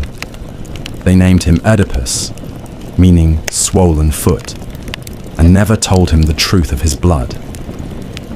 Oedipus grew into a clever and proud young man, but rumors of his birth reached him. Seeking truth, he journeyed to Delphi, where the oracle gave him the same prophecy once spoken to Laius, that he would kill his father and marry his mother. Horrified, believing Polybus and Merope to be his true parents, Oedipus fled Corinth, unwittingly running toward his fate. On the road, at a crossroads near Daulis, he encountered a stranger, old, proud, and imperious. A quarrel broke out over the right of passage, and in the heat of rage, Oedipus slew the man and his attendants, never knowing that he had just killed his true father, Laius. He continued on to Thebes, which was under siege, not by an army, but by the Sphinx, a creature with the body of a lion, wings of an eagle, and the face of a woman. She devoured all who failed to answer her riddle. What walks on 4 legs in the morning, 2 at noon, and 3 in the evening? Oedipus answered without hesitation. Man. The Sphinx, defeated, threw herself from a cliff. Thebes rejoiced. The city's deliverer was made king, and in gratitude, he was given the widowed queen as his bride, Jocasta, his mother. Years passed. Oedipus ruled well and had 4 children, Eteocles, Polynices, Antigone, and Ismene. But plague fell upon Thebes, and the oracle proclaimed the land was cursed by unpunished blood. Slowly, terribly, the truth unraveled. The old man at the crossroads, the queen's grief, the scarred feet, the servant who survived, and the blind prophet Tiresias, who named the king as both father and brother, son and husband. Jocasta hanged herself. Oedipus took her brooches and blinded himself, piercing his own eyes. He begged to be exiled and wandered the land as a wretched figure, guided only by Antigone's hand. In the hills near Colonus, he found sanctuary and, at last, a quiet death, swallowed by the earth, his grave a secret kept by the gods. But his children did not escape the curse. Eteocles and Polynices fought for the throne. When Polynices was exiled, he raised an army from Argos and led the 7 against Thebes, a war that bathed the city in blood. The brothers slew each other in single combat at the gates. Thebes survived, but its soul was broken. Antigone, the last to carry the old honor, buried her brother despite royal decree. For this, she was condemned by her uncle, Creon, and buried alive. The gods sent madness and death to his house as punishment. Thebes endured, but its kingship became a revolving door of ruin. The tale of Oedipus is not one of monsters slain or cities built. It is a tale of fate, of how a man may do all he can to outrun a prophecy and still run straight into its arms. It is a tragedy not born of evil, but of ignorance, of a man who sought the truth and was destroyed by it. The house of Thebes, for all its glory, was built upon the bones of serpents and riddles, and no riddle, no matter how cleverly answered, can change the will of the gods. Of all the wars that ever ravaged mortal soil, none would echo louder than the one fought for a woman's face, a war of oaths and pride, of beauty and betrayal, of gods and kings, and the fall of empires. It began not with spears or fire, but with a wedding, one that all the gods were invited to, save for one. Eris, goddess of discord, was not welcome at the marriage of Peleus and Thetis, the sea nymph fated to bear a son greater than his father. In her fury, Eris cast into the feast a golden apple, inscribed with 3 words that would shatter kingdoms: to the fairest. The apple was claimed by Hera, Athena, and Aphrodite, each believing herself most worthy of its gleam. To settle the dispute, they turned to a mortal shepherd prince, Paris, son of King Priam of Troy, who had been exiled to the hills after an omen foretold he would one day burn the city of his birth. The gods brought him to judgment on Mount Ida, and one by one they offered bribes. Hera promised kingship over all men. Athena pledged wisdom and victory in war. But Aphrodite, with a smile like soft thunder, offered him the love of the most beautiful woman in the world. Paris chose love, and thus Helen of Sparta, daughter of Zeus and Leda, wife of Menelaus, was marked. She had many suitors in her youth, princes and kings from across Achaea, drawn not only by her beauty, but by the promise of bloodlines that reached Olympus. Her mortal father, King Tyndareus, feared the war her hand would spark. On the advice of Odysseus, he bound the suitors with a sacred oath that whoever won Helen, all the others would swear to defend that union, to punish any who dared violate it. The pact was made with laughter, but oaths, once sealed, bind more than men. They bind fate. Menelaus, brother to King Agamemnon of Mycenae, won her hand. Their rule in Sparta was just, their kingdom strong. But when Paris came to visit, under the pretense of peace and guest right, he saw Helen and saw in her the prize Aphrodite had promised. Whether she went with him willingly or was taken remains a matter of song and shadow. The poets disagree, but when Paris sailed back across the Aegean, Helen was with him, and in that hour, the war began. Menelaus raged. He called upon the oath, and all who had sworn it answered: Odysseus of Ithaca, clever and reluctant; Nestor, the old sage of Pylos; Ajax the greater, son of Telamon, towering and grim; Ajax the lesser, swift and fierce; Diomedes of Argos, brave and battle-hungry; Idomeneus of Crete, stalwart and steady. From all the corners of Hellas they came, kings, princes, and warlords. Only 2 held back. Odysseus, who pretended madness, sowing salt into his fields until a clever envoy placed his infant son before the plough, and Achilles, son of Thetis, who was hidden by his mother among the daughters of Lycomedes, dressed in silk to escape a fate she foresaw. But the Greeks found him, Odysseus again, tricking Achilles with a spear and shield amid gifts of jewelry, and the boy chose war. They gathered at Aulis, a fleet of 1,000 ships, bronze gleaming and sails like thunderclouds. But the winds did not rise. The ships sat idle, and the men grew restless. The seer Calchas revealed that Artemis had been offended, perhaps by a boast, perhaps by a slain stag, and that only a great sacrifice would appease her. The name he spoke was Iphigenia, daughter of Agamemnon. There are stories, of lies told to bring her to Aulis under the guise of marriage to Achilles, of her weeping mother Clytemnestra, of the moment the blade fell, or of a last-moment rescue, with Artemis spiriting the girl away and replacing her with a deer. But in most tellings the blood was real, and the gods watched as the king killed his own child for the sake of war. The winds came. The fleet sailed east, and the world changed. The Greeks set foot on Trojan shores, not as raiders, but as judgment itself.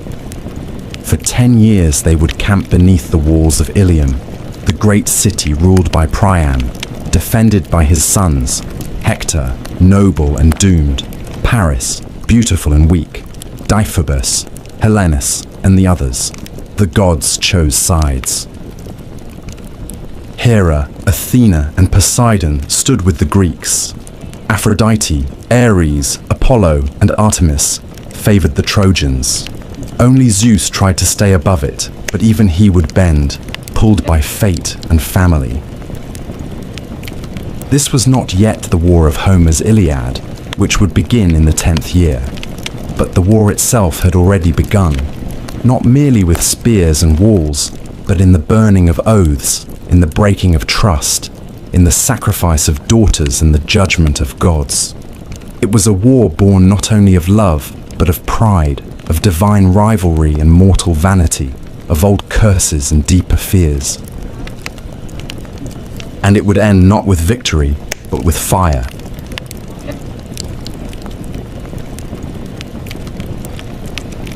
By the time Homer's Iliad begins, the war at Troy has endured for 9 long years. The Greeks, those stern-faced kings who had once come roaring across the Aegean, had settled into a grim rhythm of siege and survival. What had begun in fury and fire became something colder, slower, more desperate. They built black-walled camps along the shore, hauled their ships high upon the sand, and sent out raiding parties day after day, not just to battle, but to feed their armies. The war dragged on like an old wound that would not heal, and both sides felt the infection deepening. The Trojans, safe behind their mighty walls, raised, it was said, by Poseidon himself and the mortal builder Apollo had once served in penance, suffered but endured. The fields outside the city had long been razed.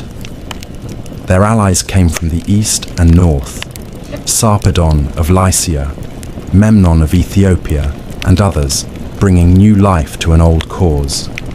And yet the Greeks would not leave, not without Helen. Pride held them there as much as oaths. The war had become a matter of legacy. But war does not live in walls and ships. It lives in the hearts of men. And in this war, 2 hearts burned hotter than the rest.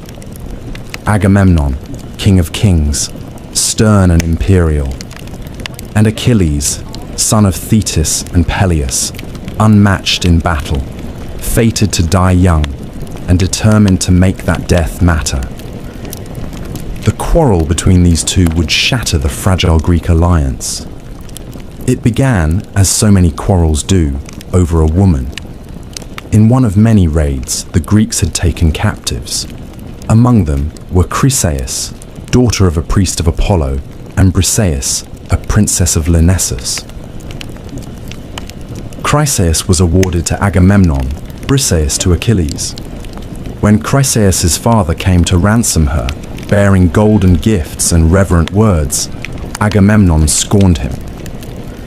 The old man prayed to Apollo, and the god answered not with fire from the sky, but with plague, a silent killer that passed from beast to man, filling the air with death.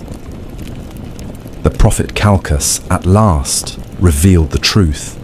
Agamemnon, forced to surrender Chryseis to save his army, did so, but in turn demanded Briseis from Achilles as compensation. It was a slight Achilles could not endure. He rose from the council in fury, called Agamemnon a greedy coward, and swore an oath before the gods. He would no longer fight for the Greeks, let them bleed without him. And so he withdrew to his tent, and with him went the Myrmidons, his elite warriors, silent and dangerous, forged for war. From that moment, the tide turned. Without Achilles, the Greeks began to suffer. The Trojans pressed harder. Hector, son of Priam and champion of Troy, led the charge with a quiet, noble fury. He was not Paris, who had brought the war, nor Deiphobus, who sought glory. Hector was the heart of the city, a husband, a father, a prince who carried the burden of his people not in pride, but in duty. Day by day, the Trojans pushed the Greeks back to the sea. Ships were set ablaze. Heroes fell. Protesilaus, the first Greek to leap ashore, had died in the first skirmish. Now Patroclus, friend and companion of Achilles, watched the losses mount with growing despair. Some say Patroclus was a friend, others a lover, but all agree he was the only one who could reach Achilles in his grief and fury. When the Trojans breached the Greek defenses and threatened to burn the ships, Patroclus begged Achilles to let him fight in his stead. He wore the hero's armor, rode his chariot, led the Myrmidons into battle, and for a time, the Greeks rallied. But Patroclus, flushed with borrowed glory, went too far. He reached the gates of Troy, and there he met Hector. Their duel was brutal, and it ended with Patroclus falling beneath Hector's spear, and with him fell whatever peace remained in Achilles' heart. When Achilles learned of his death, his grief shook the camp. He did not weep like a man, he howled like a storm god, filled with rage and ruin. He returned to battle, not for glory, not for oaths, but for vengeance. His mother, Thetis, brought him new armor forged by Hephaestus himself, bronze that gleamed like the sun, a shield carved with the history of the world. Then Achilles went to war. No one could stand against him. He slaughtered men by the dozen, chariots overturned, blood staining the dust. He chased Hector around the walls of Troy 3 times before they met in single combat. Hector fought bravely, but Achilles was a fire no water could quench. He struck Hector down, pierced him through, and in rage, dragged his body behind his chariot, circling the city day after day, denying the dead prince the dignity of burial. It was Priam, the old king of Troy, who brought an end to that madness. At night, guided by Hermes, he crept into the Greek camp and knelt before Achilles. He kissed the hands that had killed his son. He spoke not as a king, but as a father, and Achilles finally wept. He returned Hector's body and gave Priam safe passage. For a moment, there was quiet in the war. But peace, as always, was fleeting. Achilles would not survive the war. A poisoned arrow, some say fired by Paris, others guided by Apollo, struck his heel, the only vulnerable part of him. He died in the dust, young and unmatched, and the war dragged on without him. The Iliad ends not with the fall of Troy, but with a funeral and a shared grief. Yet the war still loomed. The gods were not finished, nor were the Greeks. The wooden horse had not yet been carved. The gates had not yet opened, but the blood had been spilled, and the tide would soon turn.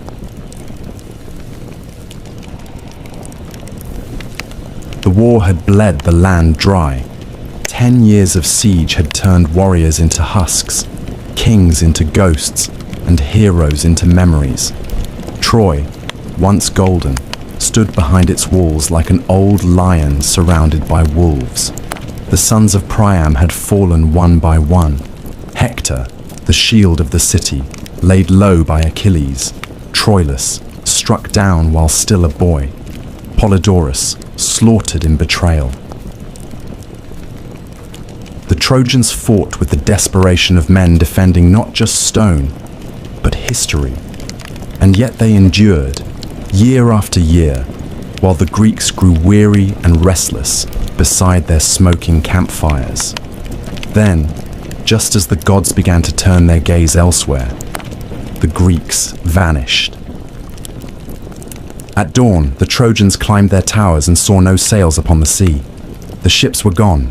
In their place, on the plain outside the Scaean gate, stood a colossal wooden horse, tall as a temple, its flanks stitched from smooth planked cedar, its mane carved in honor of Poseidon. No soldiers stirred, no weapons clashed. The war, it seemed, had ended in silence. Troy did not rejoice easily. Priam, old and cautious, questioned what he saw. Others urged caution. But it was Sinon, a cunning Greek left behind, who broke the city's fate wide open. Pretending to be a deserter, he spun a tale so clever it might have come from Odysseus's own mouth. The horse, he said, was an offering to Athena, a peace token left behind after the Greeks had sailed away. If the Trojans brought it into their city, it would guarantee their dominance for generations. But if they dared destroy it, ruin would follow. Only Laocoon, priest of Poseidon, spoke the truth. "Beware Greeks bearing gifts," he warned, and hurled a spear into the side of the horse. The wood groaned. Something shifted within. But in that moment, as if the gods themselves had tired of warning men, a pair of sea serpents, great and coiled, with eyes like burning coals, rose from the surf and crushed Laocoon and his sons in their coils. The people, seeing this, called it a sign. Troy had refused the gods' gift once before. They would not do so again. With ropes and wheels, with cheers and hymns, they brought the horse inside their walls. That night, while the city feasted and the fires died down to embers, a trapdoor in the belly of the beast opened with a groan like thunder. Out came Odysseus, Menelaus, Neoptolemus, Diomedes and others, hand-picked for cruelty and cunning. At the same hour, the Greek fleet, hidden on the nearby isle of Tenedos, returned silently under cover of night. Troy slept. What followed was not war. It was slaughter. Neoptolemus, the son of Achilles, stormed through the palace like a black wind. He killed Priam at the altar of Zeus, the old king's blood soaking the stones. Cassandra, daughter of Priam and cursed prophetess, was dragged screaming from the temple of Athena, her warnings once again unheard. Hecuba, queen of Troy, watched her sons die and her city burn. The Greeks showed no mercy. Astyanax, Hector's infant son, was thrown from the walls so no heir might one day rise. Temples were desecrated, women taken, and the city of Troy, once the pride of Asia, was given to flame. Helen, whose face had launched 1,000 ships, was found in the palace. Some say she wept and begged for forgiveness. Others say she stood proud, untouched by grief. Menelaus, blade in hand, looked into her eyes and dropped the sword. He took her back to Sparta, and the war, at last, claimed its final victory. When dawn rose over the plain, nothing remained but smoke and ash. The walls had fallen. The gods turned their eyes away, but the war did not end cleanly. The victors carried their own curses.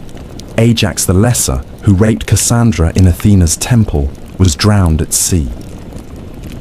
Agamemnon, returning home with Cassandra as a concubine, was murdered in his bath by his wife Clytemnestra.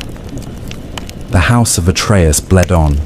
Menelaus and Helen returned to Sparta, but their names were never clean again. Diomedes, Nestor, and others wandered into obscurity or exile.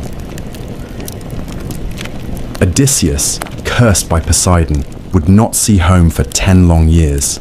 His tale, a winding odyssey of shipwreck and monsters, would become its own legend, shaped by gods and loss.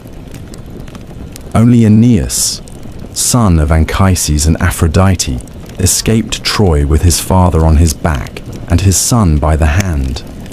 Guided by omens and stars, he carried the last ember of Troy westward, toward Italy. From his blood, so the Romans would later claim, came Romulus, Remus, and an empire even mightier than Troy.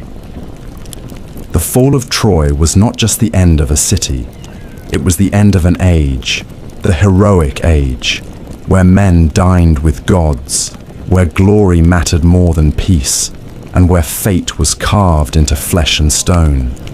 The wooden horse, the fire, the betrayal, the mourning women. These were the final notes of a song that began with an apple and ended in ruin. The walls that had defied 10 years of siege fell in a single night, and the ashes of Troy drifted out to sea, borne on winds that did not care who had won.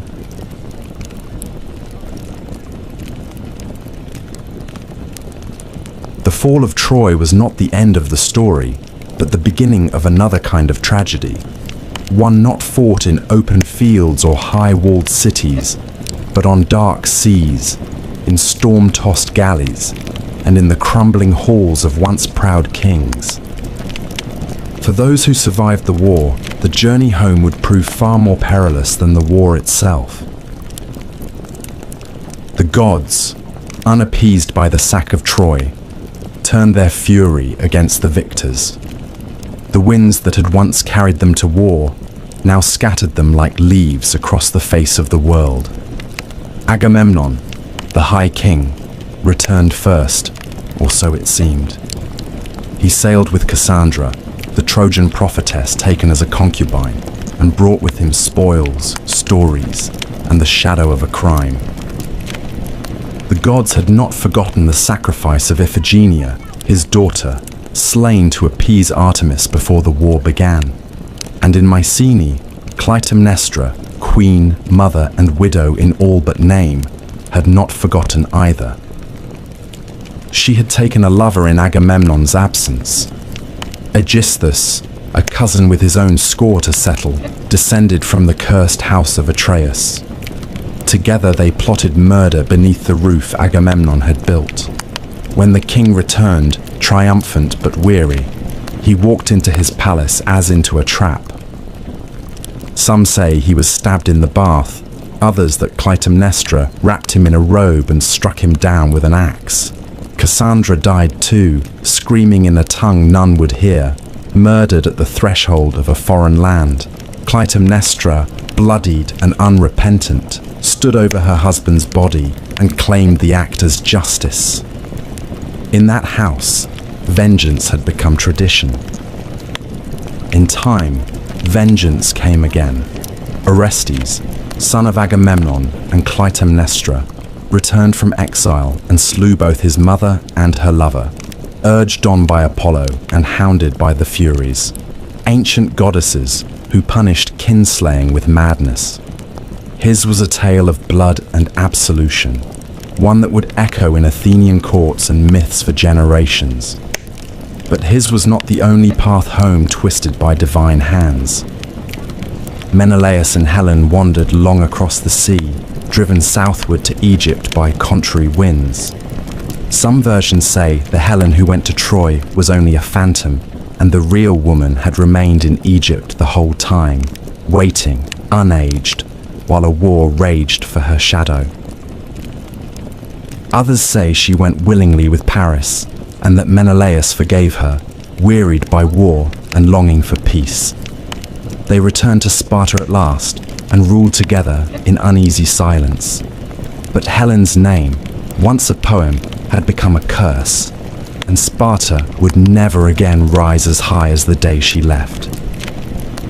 But it was Odysseus whose journey became the most storied, the most sorrowful, the most enduring.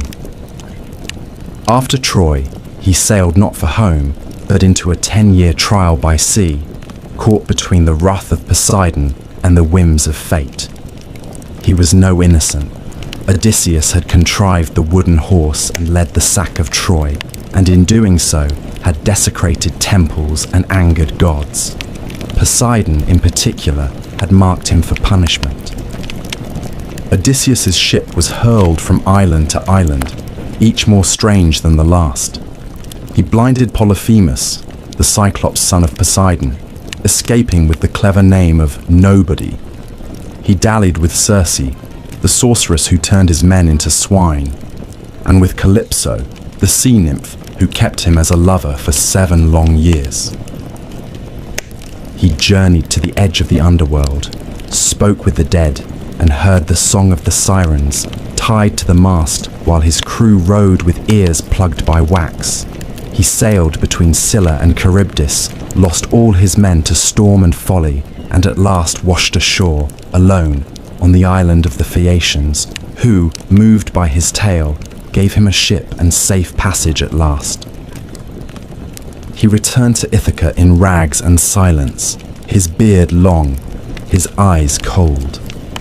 There, in his absence, suitors had overrun his house, feasting and plotting to marry his wife Penelope, who had waited, weaving and unweaving the same shroud by candlelight.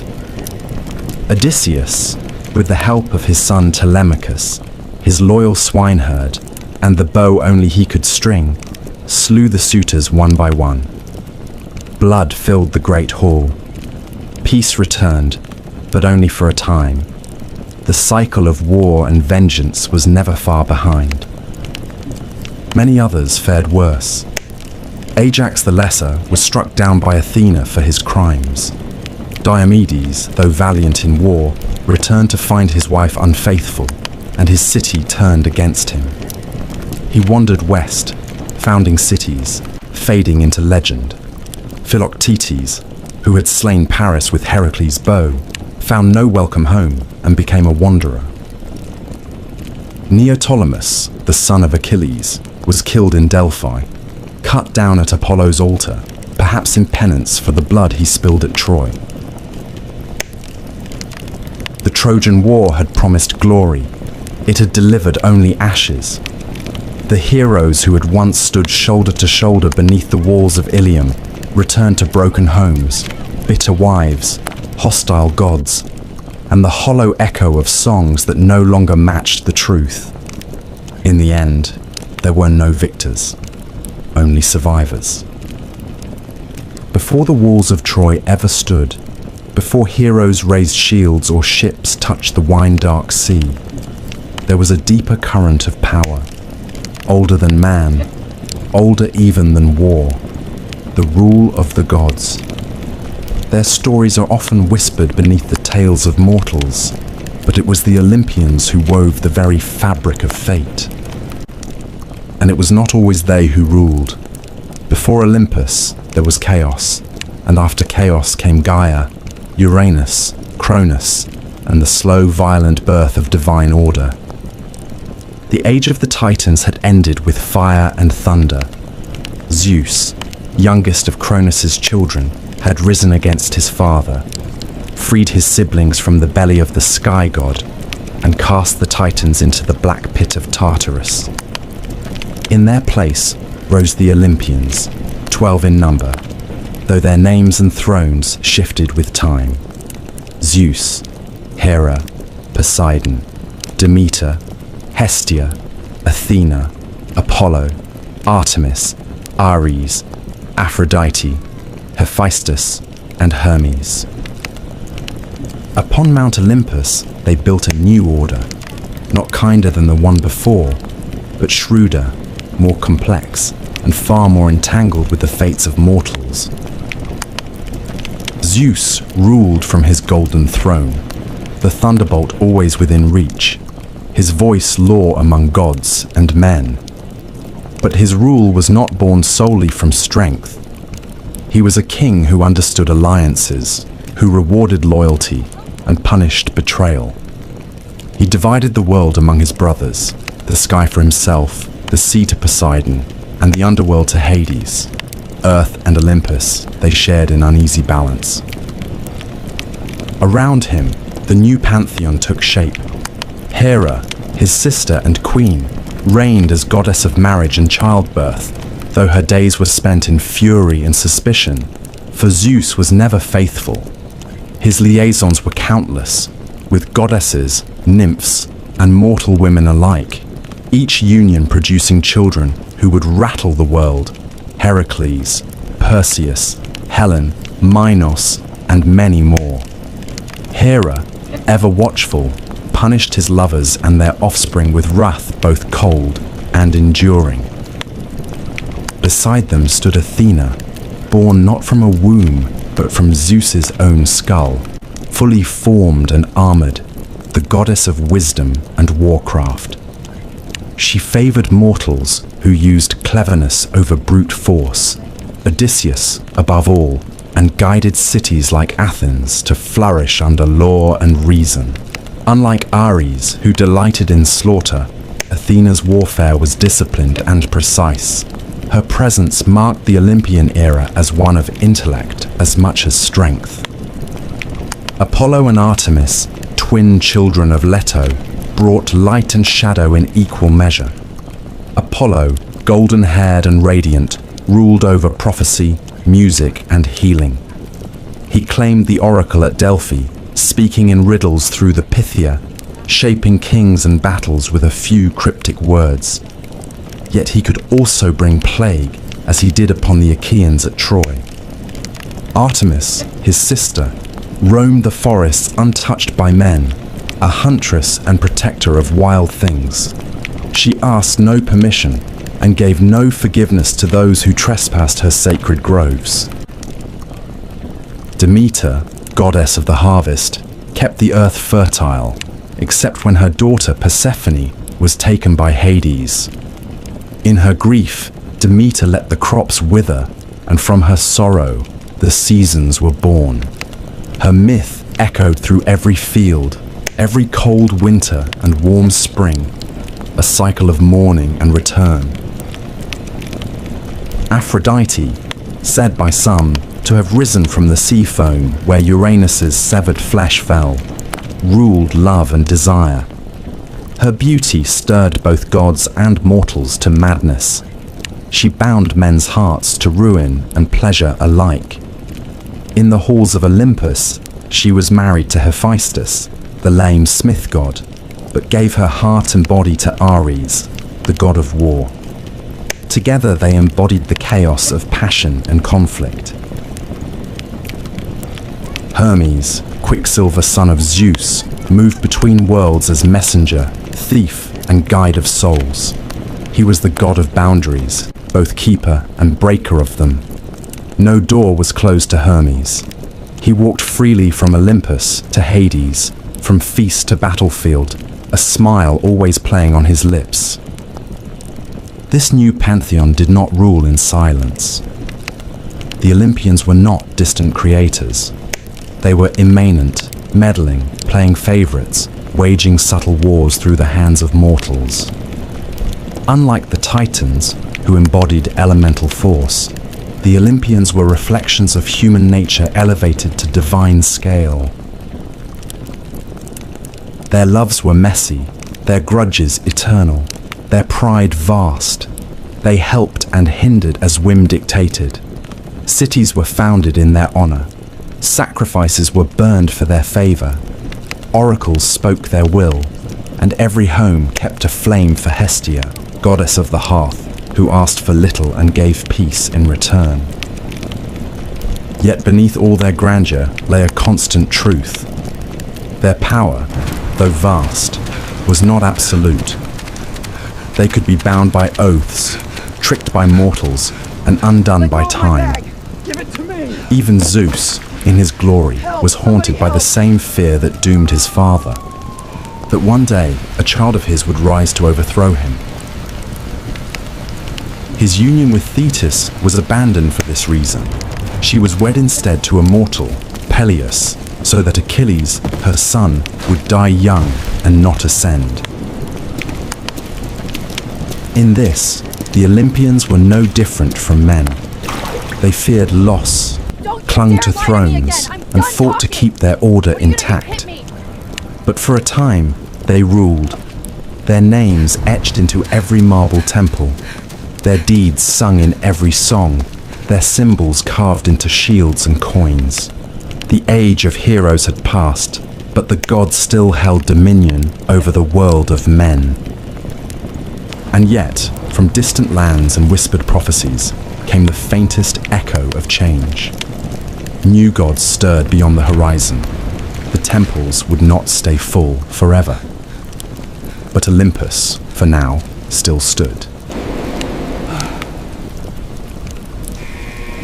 The Olympians were mighty, but they were not unchallenged.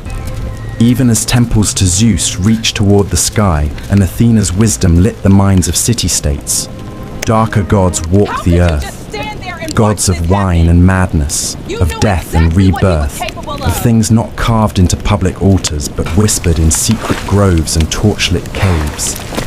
Chief among them was Dionysus, the last to take his seat on Olympus, and the only one who truly stood between the divine and the wild. Dionysus was no ordinary god. His birth alone defied the laws of nature and propriety. He was the son of Zeus and Semele, a mortal princess of Thebes.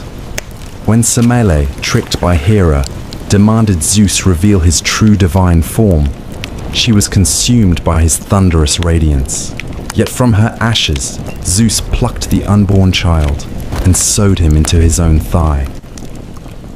Months later, Dionysus was born again. Twice born, they would call him. And from the moment of his second birth, his path was unlike any other Olympian's. He was raised not on Olympus, but in far corners of the world, among nymphs in Nysa, in the caves of India, in the company of satyrs and maenads. He wandered, not ruling from a throne, but roaming with flute and vine, his train of revelers trailing behind in ecstatic dance. Where he walked, vineyards bloomed and reason faltered. He was not merely the god of wine, but of alteration, of the thin, sacred line between civilization and chaos, between ecstasy and insanity. He inspired joy, yes, but also frenzy, and in frenzy, men and women alike might forget who they were. His arrival in Greece was not without resistance. Cities mocked his rites. Kings barred his worship. One by one, he punished them. In Thebes, his mother's homeland, the young god returned disguised, his followers stirring unrest with drums and cries. Pentheus, the rigid king, tried to suppress the madness. He arrested Dionysus, scoffed at the wild rites, and sought to spy on the women of the hills. But the god lured him into the woods dressed as a woman, and there, in a trance of divine madness, his own mother, Agave, led the Maenads in tearing him limb from limb. Only when she returned to the city with her son's head on a thyrsus did the spell break, and the lesson settle like a shadow over all Thebes. Dionysus was the god of theatre as well as intoxication, of masks and performance, of truths hidden within lies. His festivals became the heart of Greek drama, where comedies and tragedies alike were performed in his honor. Through masks and songs, the Greeks gave shape to fears and desires they dared not speak aloud. To worship Dionysus was not to bow before power, but to surrender to it completely. And with Dionysus came something new to the Greek world: mystery cults, religions of initiation, secrecy, and rebirth. Unlike the formal rites of Olympus, mystery cults promised something personal. In the Eleusinian mysteries, followers of Demeter and Persephone reenacted the story of descent and return, of a daughter lost to death and found again. Let go of my bag. Give it to The me. Orphics, followers of the poet-mystic Orpheus, spoke of Dionysus as a god torn apart and resurrected, a god whose suffering brought wisdom and whose rites promised freedom from the cycle of rebirth. These mysteries did not reject the Olympians, but they moved beneath them, quieter and deeper. They offered hope where the thundering gods gave only law. They whispered of a soul that could endure, that could transcend the mortal body. And in that promise, the old certainties began to tremble. Even on Olympus, the cracks began to show. The gods feuded more bitterly. Ares and Athena vied for the hearts of warriors. Apollo fell in love too often and too fatally.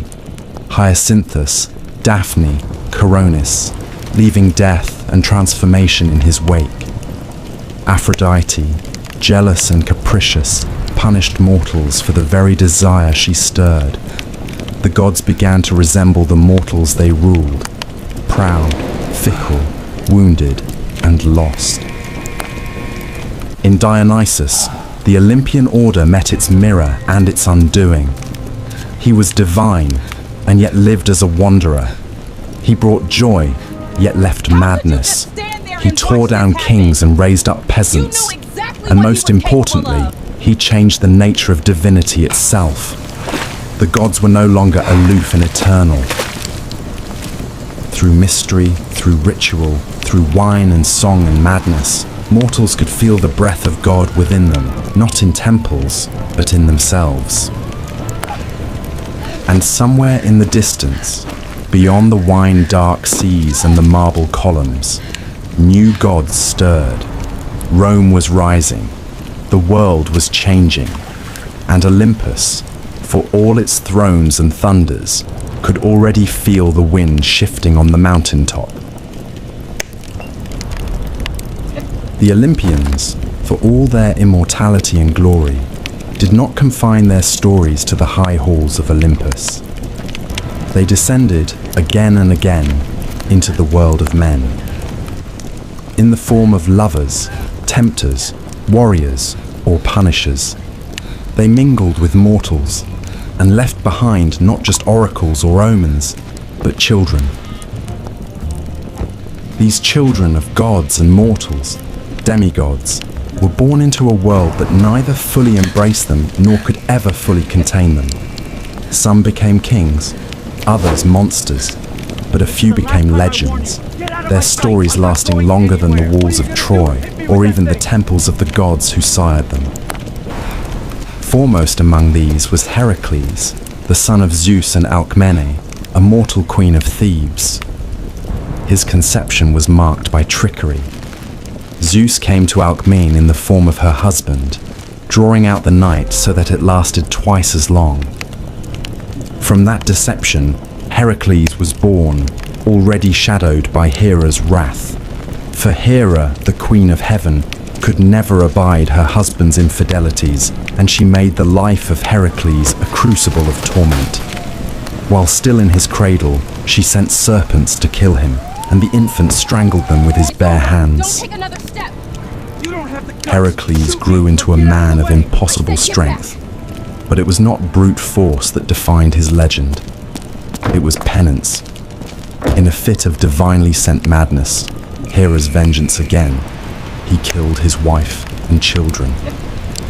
Racked by grief, he sought purification at the Oracle of Delphi. There, he was told to serve Eurystheus, a petty king, and complete 12 labors, each more impossible than the last.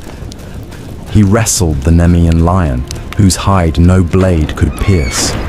He slew the Lernaean hydra, cauterizing each writhing neck. He captured the Erymanthian boar, cleansed the stables of Algaeus in a single day, drove away the Stymphalian birds, and tamed the Cretan bull. He stole the girdle of Hippolyta, queen of the Amazons, seized the cattle of Geryon, fetched the golden apples of the Hesperides, and descended into Hades to bring back the hound Cerberus. Each trial was more than a feat of strength.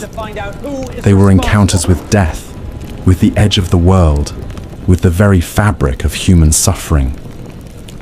Through them, Heracles became more than a hero. He From became a symbol UFOs, of mortal wormholes and endurance, cryptids, of to cat pain mutilations and redeemed through poltergeists, a remote property in northern Utah death, has been described as a poisoned by a Disneyland road of soaked in the paranormal and blood of a supernatural centaur. phenomena, He built a his own case that has funeral turned the pyre and heads climbed of atop even it, some of the most ardent mortal of skeptics. no longer. The We gods recount the took him to tales Olympus, from where Skinwalker even Ranch. Hera, at last, accepted him as divine. He became the only mortal to join the pantheon, a god forged in agony. Yet Heracles was not the first demigod, nor the only one whose story shaped the fate of mortals. Long before him came Perseus, another son of Zeus, born of Danaia, who was imprisoned in a bronze tower because of a prophecy that her child would kill her father. But fate, once set in motion, cannot be locked away. Zeus came to her not as a man, but as a shower of gold, and from that union, Perseus was born. Abandoned at sea in a chest, mother and child survived and were taken in by a kind fisherman. It has been said that But again, Utah, a king's particularly lust. northern This Utah time, and the Uinta Basin, Polydectes, who is one of the desired most active Danaia, paranormal set and Perseus supernatural on a path of hotspots on the peril. planet. Everything from Ordered to unidentified bring lights back in the the head of sky Medusa, to weird the Gorgon humanoid whose figures gaze and turned even men to Bigfoot stone. have been spotted Perseus in the region. embarked on his quest armed It has by a the long gods. history of high strangeness, Hermes gave him a accounts sword, which date back to the Athena, earliest of a human polished settlements. shield. He stole 3 out the of every eye 4 of the people grey, in this part of the the state old grey sisters have who experienced shared something one out of vision the among ordinary, them, and for learned many the others Gorgon's just passing location. through. There is a palpable feeling With that Athena's those guidance, dusty roads he and bleak approached as landscapes Medusa slept, hide something of a using dark the mirror secret. of his shield to strike without Much of the looking, strange activity and is severed her concentrated head. in and around the basin, but some From her believe neck that within that sprang radius Pegasus, there is an the winged epicenter horse, from which and all these Chrysaor, bizarre phenomena a seem to warrior of manifest. gold. A beautiful Perseus escaped with 480 their acre help, ranch and on his situated return about journey, 100 miles due rescued east of Andromeda Salt from a Lake sea City. monster, married her, As with any other and acreage, founded dynasties. it traditionally adopts the His name of the lineage current would carry owner, on to Heracles, but over time, linking their it has come to be stories known by blood another. and fate. The Utes believed this There ranch were to be the others, focal point of a Theseus, curse placed son on of them by the Poseidon, Navajo. or Aegeus, Tribe members depending on the were telling, and still are who slew forbidden the from Minotaur setting in the foot on this labyrinth land, of Knossos, as they bringing believe Athens it into to be its in the first path of the taste Skinwalker. For this reason, Bellerophon, it became known to the rider of locals Pegasus, as who killed the Skinwalker Ranch. Chimera but flew too high and fell. Throughout the latter half of the Atalanta, 20th century, raised by bears and Skinwalker Ranch swift was as the owned by a wind, family sometimes which said has to long be the remained daughter of anonymous in this Artemis mysterious herself, saga. who raced suitors For reasons and killed unknown, boars, they but was suddenly undone and by inexplicably love and vacated the distraction. property in 1987, The leaving it demigods were empty never and unattended allowed for more peace. than 7 years. Their blood was too divine That for was until comfort, 1994, too mortal for when it was eternity. purchased by Terry and Gwen The gods Sherman. watched them with pride Along and with fear, their 2 children, for each one the couple believed that they tested had the found boundary their dream between home. Olympus and Earth. The remote And the property was mortals bordered to the worshipped north them, by a high not ridge, just for their which overlooked its triumphs, sprawling but green for their pastures, struggles. wild They thickets of suffered, woodland, bled, and its flowing creek and to the sometimes south. died. The But in entire doing estate so, exuded an they almost became tranquil immortal beauty in a way the that was not gods lost never on the could. Sherman family. Through story, Terry was a high-end cattle breeder, as the memory of Troy and he faded, hoped that the as ranch would cities provide the rose and space, fell, privacy the and tales of these security children he needed endured. to take what They was filled not only his amphorae hobby, and temple but his friezes, livelihood to the echoed in next level. poems and plays. He had And though bought the ranch gods for an remained on extremely Olympus, favourable price, distant and growing far more less than what silent, it was worth. it was in the And when lives he of their signed the mortal-born paperwork, children he that accepted the humanity deeds with an found its excited, mirrors. disbelieving look in his Flawed, eyes. courageous, What he now doomed, held in the palm of and his glorious. hand was his ambition, his prospects, his dream. In the world of He could Greek not myth, have known that the land power he had did just not rest purchased solely in the would hands almost of destroy gods or him. heroes. Not just There financially, was something older still, but also something psychologically. deeper, humming beneath every choice When they had and first every viewed the death, property, every victory, Terry and Gwen had found the every main sorrow. homestead in a state of disrepair, which of course they had It was anticipated, not a god, given the length though of time the it had gods stood themselves empty. feared it. What they It did was not not a expect to law, find, however, though it governed was the sheer even the amount divine. of deadbolts securing the home. Fate was a truth, Not just on the front a and back force doors, like gravity, but on interior doors unseen and all but of the windows inescapable, too. woven into At the front and bones rear of the world. entrances, they also found heavy-duty The Greeks chains called it attached to Moira, huge metal and rungs, sometimes she which had were embedded faces, into the walls. the Moirai, It or didn't take a fates, genius to work three out that sisters these who had been spun, used to chain measured, large, powerful and cut guard the thread dogs in of every place. life. Although Clotho slightly spun the unsettled by thread, these Achilles peculiarities, measured its length, Terry and Gwen and dismissed Atropos, them believing that the elderly couple who owned the ranch before them had been paranoid and overprotective. They had seemed rather eccentric after all. In the real estate contract, they had inserted a number of unusual clauses. For instance, the Shermans were not permitted to dig on the land without prior approval from the previous owners. These irregularities were overlooked by the family, but somewhere in the back of Terry's mind, he could not help wondering what had spooked them to the point of installing this level of security. In time, of course, he would come to understand that this idyllic, stunning acreage was haunting in more ways than just its serene beauty. And in fact, the weirdness began almost straight away. Perhaps vainly. On the first day of moving in, the Sherman family were unloading a truck in front of their new home when they spotted something on the far side of the pasture to the south. As it closed the distance, they could see that it was a wolf, which was loping gracefully towards them in a series of S-turns. This immediately set Terry on guard, but it wasn't just the presence of the wolf that concerned him. Scaling it against distant fence posts and bushes, he could see that this animal was at least 3 times the size of an average wolf. But its behaviour was oddly disarming. It seemed nonchalant, friendly even rather than aggressive, slowing down and then stopping about 50 yards away. It sniffed the air and gazed at the family with intelligent, piercing blue eyes before continuing on, casually padding towards them without a care in the world. It seemed entirely tame. It wagged its tail as it approached, and Terry's father, who had been helping unload the truck, bravely reached out to stroke the huge beast. Sherman Sr. stood over 6 feet tall, and even though he was a big man, its head easily came up to the top of his shoulder. It quickly became clear that despite the wolf's intimidating size and appearance, it meant no harm. The rest of the family relaxed and walked over to greet their strange visitor. Maybe it's somebody's pet, Terry ventured, glancing nervously at the corral about 70 feet to his left, and wondering if it had been wise to move some of his herd onto the ranch so soon. Inside of the pen stood 4 of his breeding cows and as many calves. They were all clearly troubled by the wolf's presence, except for one curious youngster, which was sticking its head out between the metal bars, watching the scene unfold. Almost as soon as Terry had realised the danger, the wolf had bounded across the short distance, and now had its huge jaws clamped around the calf's head. The young cow bleated and thrashed wildly as the wolf tried to drag it out of the pen. Terry grabbed an axe handle from the back of his truck and rushed over, beating the huge animal's flanks and kicking at its hind legs, but the wolf paid no attention and refused to let go. "Get my magnum," he shouted. His son ran across to the truck, grabbed a .357 from the cabin and handed it to his father. Terry quickly fired a shot at the wolf's abdomen, which rang out across the empty pasture, but it had no effect. The huge animal did not react in any way. It did not stagger or yelp. It did not even flinch. It simply continued to ravage the poor calf. In his desperation, Terry fired again. Still, the gun had no effect. After a third shot, however, the wolf slowly released its grip and backed off about 10 feet. The rancher could not believe his eyes. Very few animals could have survived 3 shots from a .357 Magnum at point-blank range, but this wolf was somehow not even wounded. There was no blood anywhere on its coat. Finally, he took a 4th shot, right at the animal's heart, and it retreated another 30 feet. There was something incredibly unnerving about the way it just stood there with an unconcerned look, contemplating whether to attack the calf a second time. Terry sensed this and shouted at his son to get his .30-06 rifle from the house, which he did within a matter of seconds. The wolf remained perfectly still as he took aim with the heavier firearm, and he almost felt sorry for the poor beast. A deafening shot echoed across the wilderness as he pulled the trigger, and in that moment he knew he'd hit his target. But instead of collapsing to the ground in a heap as it should have done, the wolf simply withdrew another 2 yards and stood looking at an increasingly unsettled Terry. He quickly took another shot, and this time he saw a chunk of flesh detached from the animal, but even this did not put it down. The wolf took a last unhurried look at the calf,